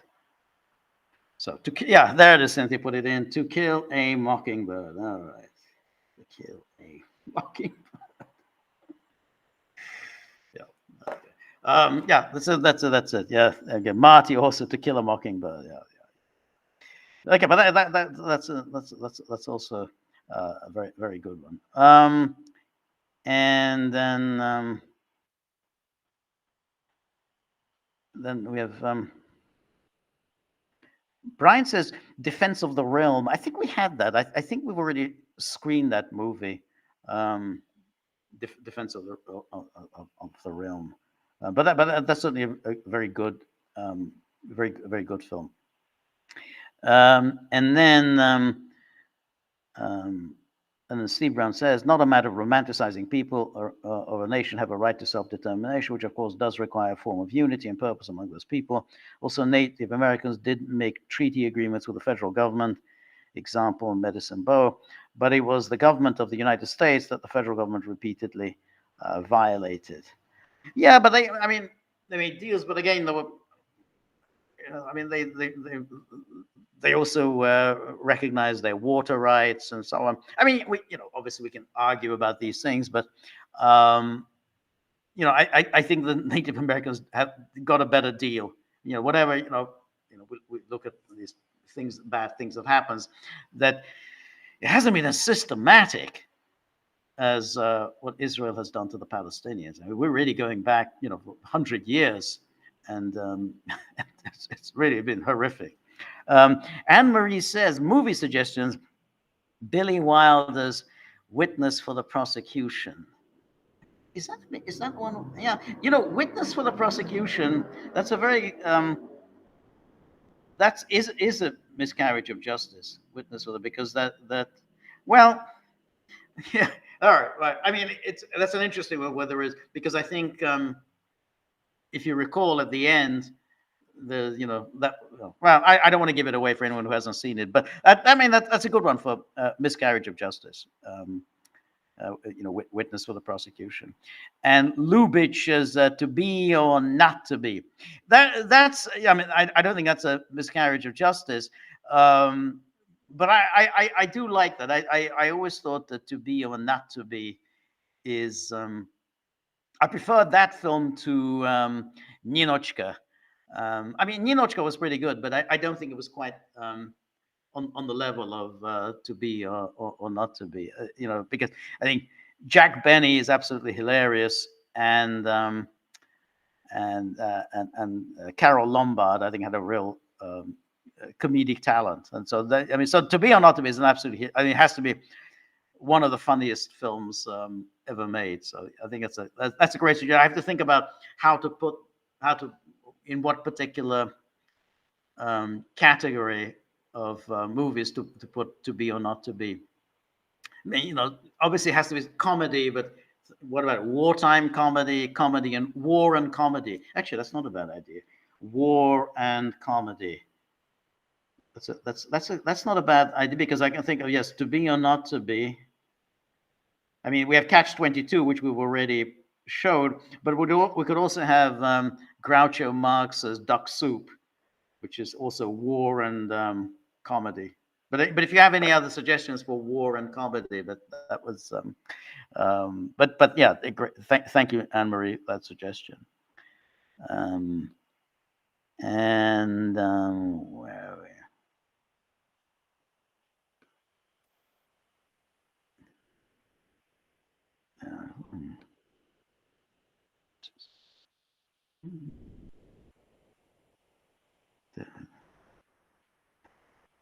Let him dangle. Marty says, "Let him dangle." Is that the title of a movie? Let him dangle. But but if it is, then I don't know. I don't know what the movie is. C. Brown says, if the videos are real and not old or AI, then quite a few missiles got through this time. Yeah, I mean that's the thing. I mean, when you see these videos, you don't know how authentic they are, and so you've got to always be a little hesitant before saying, "Oh, well, that looks terrible." So I think we have to wait a day or so before we can determine how many of the missiles got through the Iron Dome. And Denaki says, he says about, this is the Count of Monte Cristo, says there's also a Depardieu miniseries and the Jim Caviezel Guy Pearce 2002 version. Okay, that might be a good one.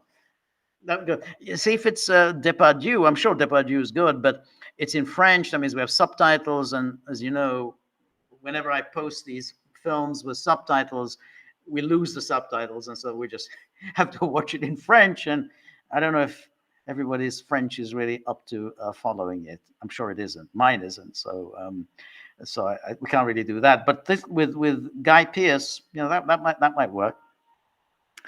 And then we have Steve Brown says, from what I gather, David Sling, the medium range interceptors are not as effective at the short range. Funny, these biblical names, they love to inject religious references into their genocide. Reference books of Joshua mandated readings in Israel. That's right. Pray for Israel, as Mike Johnson put it. Yeah, that's they always do this. Because they know their audience. They know that Americans lap this up as soon as they bring up these biblical references. And the Denaki, he puts Wikipedia category about miscarriage of justice. Okay, so we can cheat a little bit. We can put the link so that I can then look it up later. Yeah, category miscarriage of justice. Oh yeah, that looks good category. And the film's based on the Count of Monte Cristo. Okay, look this up. So we did all this work and now we can just cheat. But that's it. So yeah. Um, Emma Thompson as the great Gareth Pierce. Emma Thompson? Why? I don't know. Why would I want to Emma Thompson as Gareth Pierce?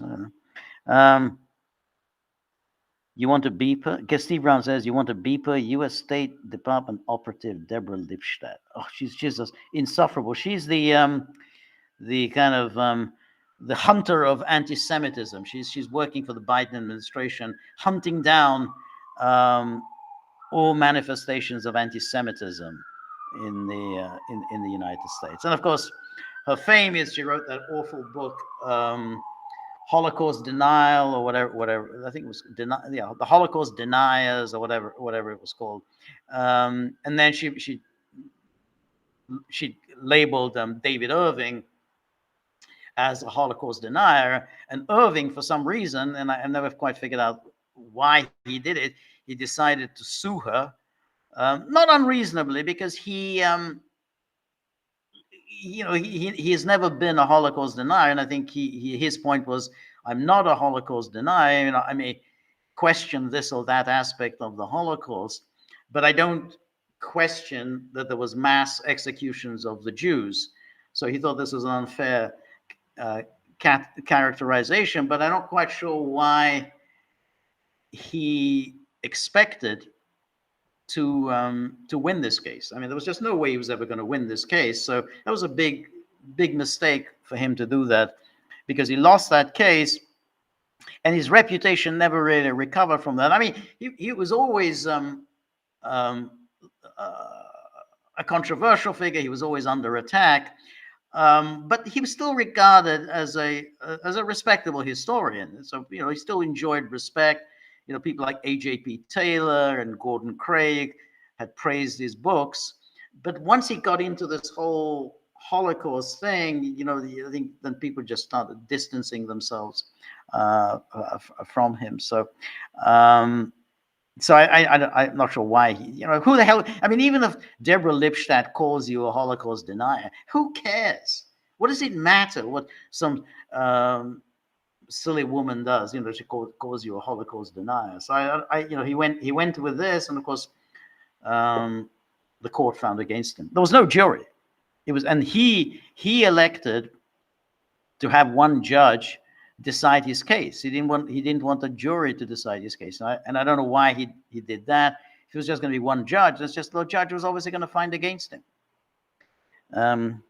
Anyway, DJ, thank you very much. There's Wolf, the dogs. Yeah, the dogs will, they'll appreciate it. But the thing about how many cans of food does that give me? Actually, they're so pampered. I don't think they eat canned food. I think they eat the real thing, the steak. The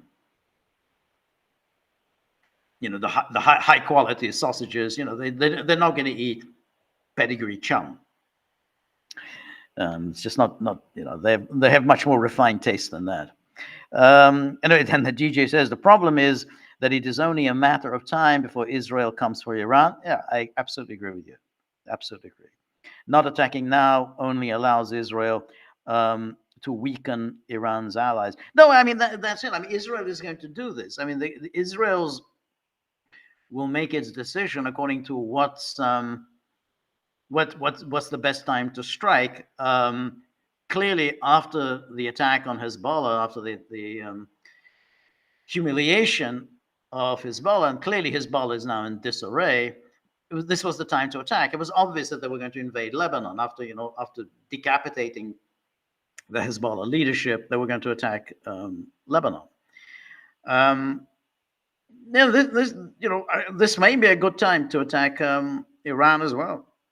Iran is humiliated. I mean, it's clearly humiliated. And, a lot of big talk about Iran for the past few years about how is this, become this major player. And now, with Hezbollah, in disarray, this may well be the time to attack Iran. So if you're Israel, if you wait for 2-3 years, that may not be a good time, because Iran is going to get stronger. Since Iran knows Israel is coming after it, they're going to strengthen themselves. They're going to absolutely do whatever they can to strengthen themselves. So you attack when the time is right. In the same way, we always come back to Russia. Russia's moment was in 2014, after they sent in their forces. Ukraine was not ready for a war with Russia in 2014. That was the time to strike. That was the time to knock out Ukraine. The Ukrainian armed forces were defeated quite easily in the Donbass in 2014. The Russians could have absolutely marched on to Kiev and overthrown the coup regime. This is the coup regime. And they could have overthrown it. And again, condemnation, blah, blah, blah. But Russia could have got what it wanted in 2014. But, by 2022, Ukraine was much stronger. That's the point. If you delay, other countries are going to use the time you've given them to massively strengthen themselves. And that's what Ukraine did. By 2022, Ukraine was now a much more formidable military force than it had been in 2014. Anyway, thank you so much, DJ. Steve Brown says, on the helicopter crash, this guy, Mossad, a Palestinian thug bought off by Israel, said Mossad was behind the helicopter crash of Raisi. He said that on Piers Morgan's TV show. Yeah, who knows? I wouldn't be at all surprised. I think, in fact, it's highly likely. But who the hell knows? We're speculating here. Just like people say, well, Yasser Arafat died of an illness. He just fell ill and just died. Some mysterious illness that nobody could diagnose, and suddenly, lo and behold, within a few days, he's dead. No one knows what he died of, but just dead. Well, he just got ill and died, just like that. Suddenly fell ill, and then a few days later, he was dead. So that's that the same way. Well, there's a helicopter crash. Well, helicopters do crash. People die in helicopter crashes. So yeah, but when it comes to Israel, never believe in natural causes. Anyway, Steve Brown says, okay, here is for the dogs convinced. Thank you so much. The dogs will be satisfied. So thank you. I'm glad that you're keeping the dogs happy. That's always what's so important. That's why we always say this with Peter. Keep the dogs happy. And Steve Brown says, how about the Sound of Music? Dick Van Dyke's Cockney accent was a marvel. Yeah, I don't think that wasn't really the Sound of Music. That was Mary Poppins, where he did the Cockney, that horrific Cockney accent. And it's I don't know what he was trying to do. I guess maybe he was trying to sound like Cary Grant. I mean, Cary Grant had that strange accent. But he got away with it. It was sort of a Cockney accent, but somehow because of his looks and his bearing and everything, that people thought he's the embodiment of sophistication, even though it sounded like a derivative of Cockney English that he spoke. Jim ding. Anyway, and then Richard Phillips, where are the dogs? Yeah. The dogs are sleeping. But the moment they wake up, first thing they're going to do is examine the tip jar. I mean, that's what they do. They take the tip jar, and then I get the rocket. And then there's these bitter complaints. And then Brian says, another movie, don't know if it's been on before, The Negotiator. No, it hasn't been on, but let me look that up. Negotiator, 1998. Okay. That's also an interesting suggestion. Okay, I'll look that up.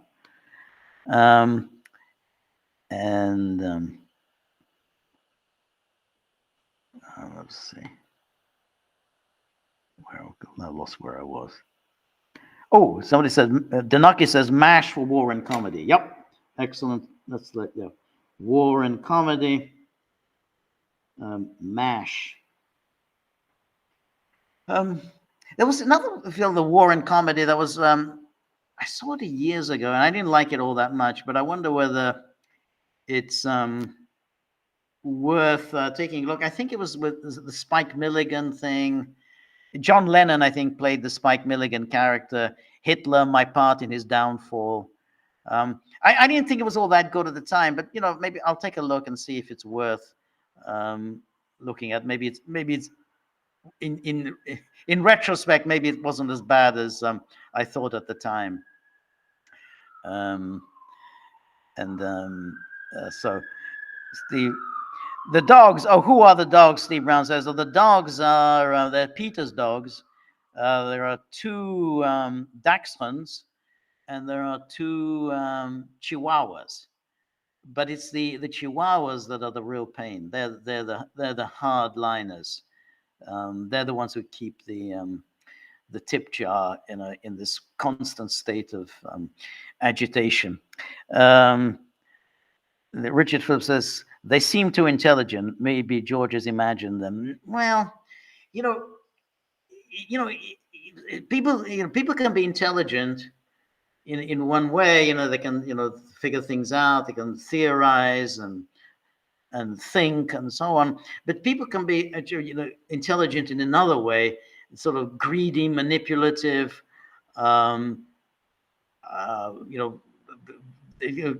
Very good at getting what they want, and that's the sort of, when you say they're too intelligent, they can't hold their own in a deep conversation, but they're very good when it comes to issues of money and who's doing how much work and so on. They're good at that. They have better arguments than I have.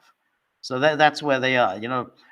Ask them about the history of the Middle East. They probably won't have a good answer. Money, they're very good at that. And anyway. The Beast. Steve Brown says The Beast. Soviet-Afghan War. All right. That's a Soviet-Afghan War. Yeah. Not really sure it's a comedy exactly. For a war and comedy, how about Adolf Hitler? So Summer Petros, you beat me to it. You mentioned about Adolf Hitler, My Part in His Downfall. Yeah, it was made around 1970, and then it was about, pretty much the only movie I think that John Lennon was in, other than the Beatles movie, and Lennon, I think, played the part of Spike Milligan,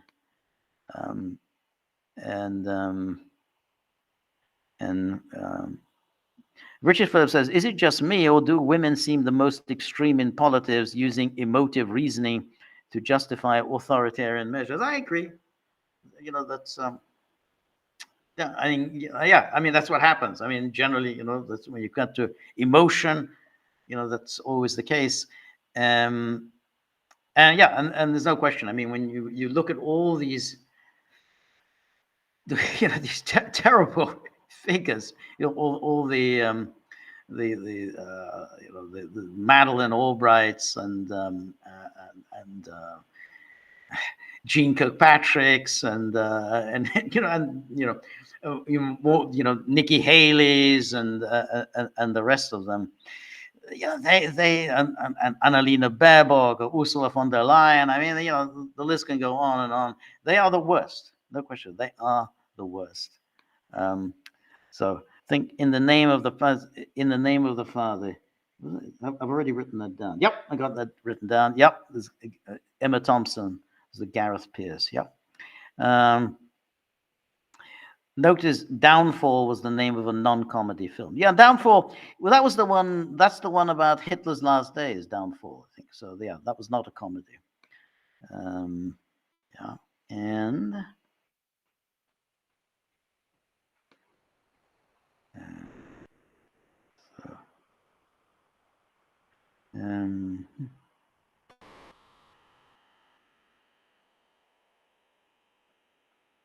Richard Phillips says there's a comedy film 1942, but it's supposed to be terrible. I don't know the film 1942.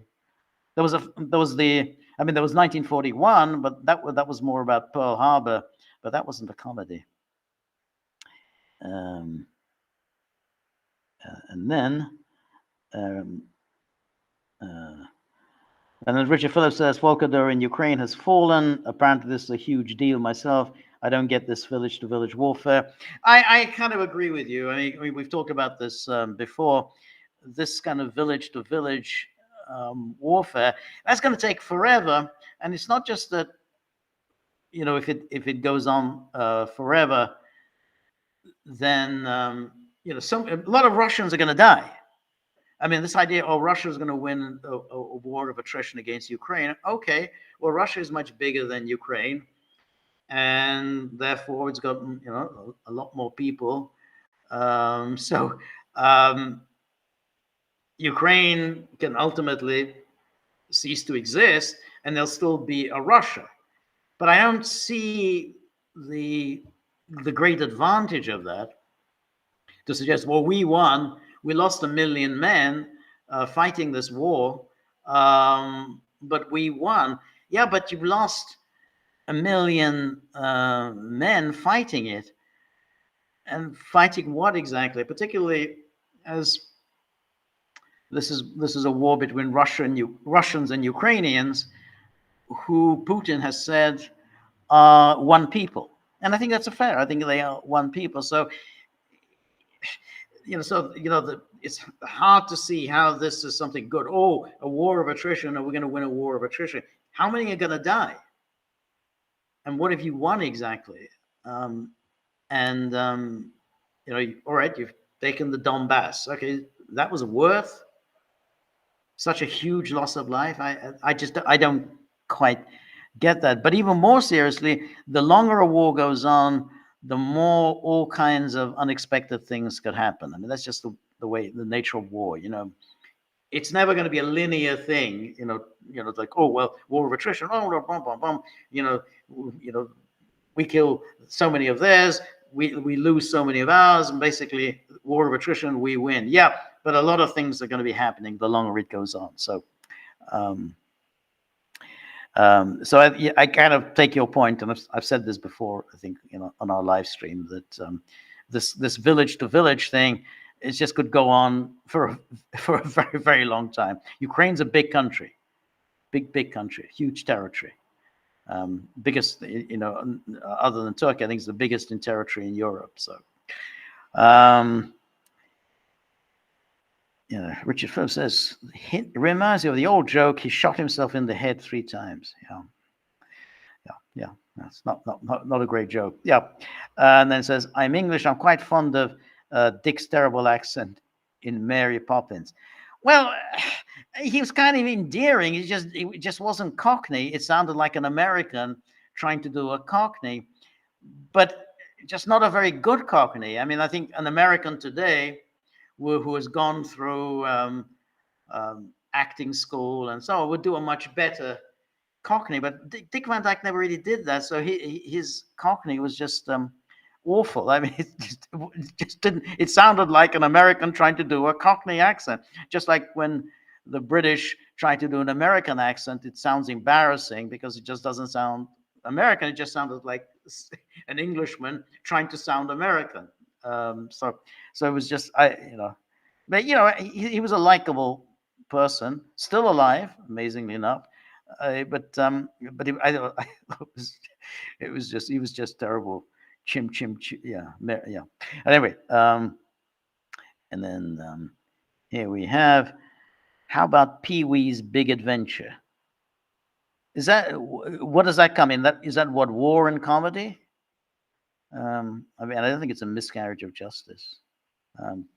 Pee Wee's Big Adventure. All right, let me think about that. But anyway, thank you so much. I think my time is up. So thank you, everybody who joined me, and let me. So I really appreciate all of the comments, all of the observations. and the criticisms and whatever. There were not too many criticisms, but I really appreciate that you were able to be here. We'll see how things go.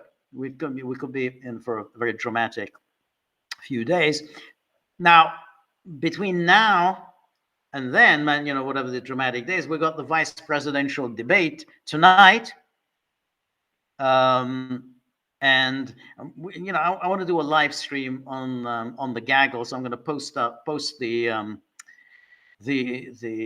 live chat for the live stream, in a little later, so we can watch that tonight and comment on it. I hope J.D. Vance will be effective. I think he's very smart. I think he's a very good debater. He should be able to take care of Waltz. I hope he's going to take care of him very well, but we'll see. But yeah, so we're going to have that up later on today, and then we can all enjoy the and chat about the debate. So thank you very much for today. We're going to do this again on Thursday. Please join me then, same time, and then please join in a little while on the Gaggle for the live chat on the vice presidential debate. So until then, good night. See you Thursday. Bye-bye.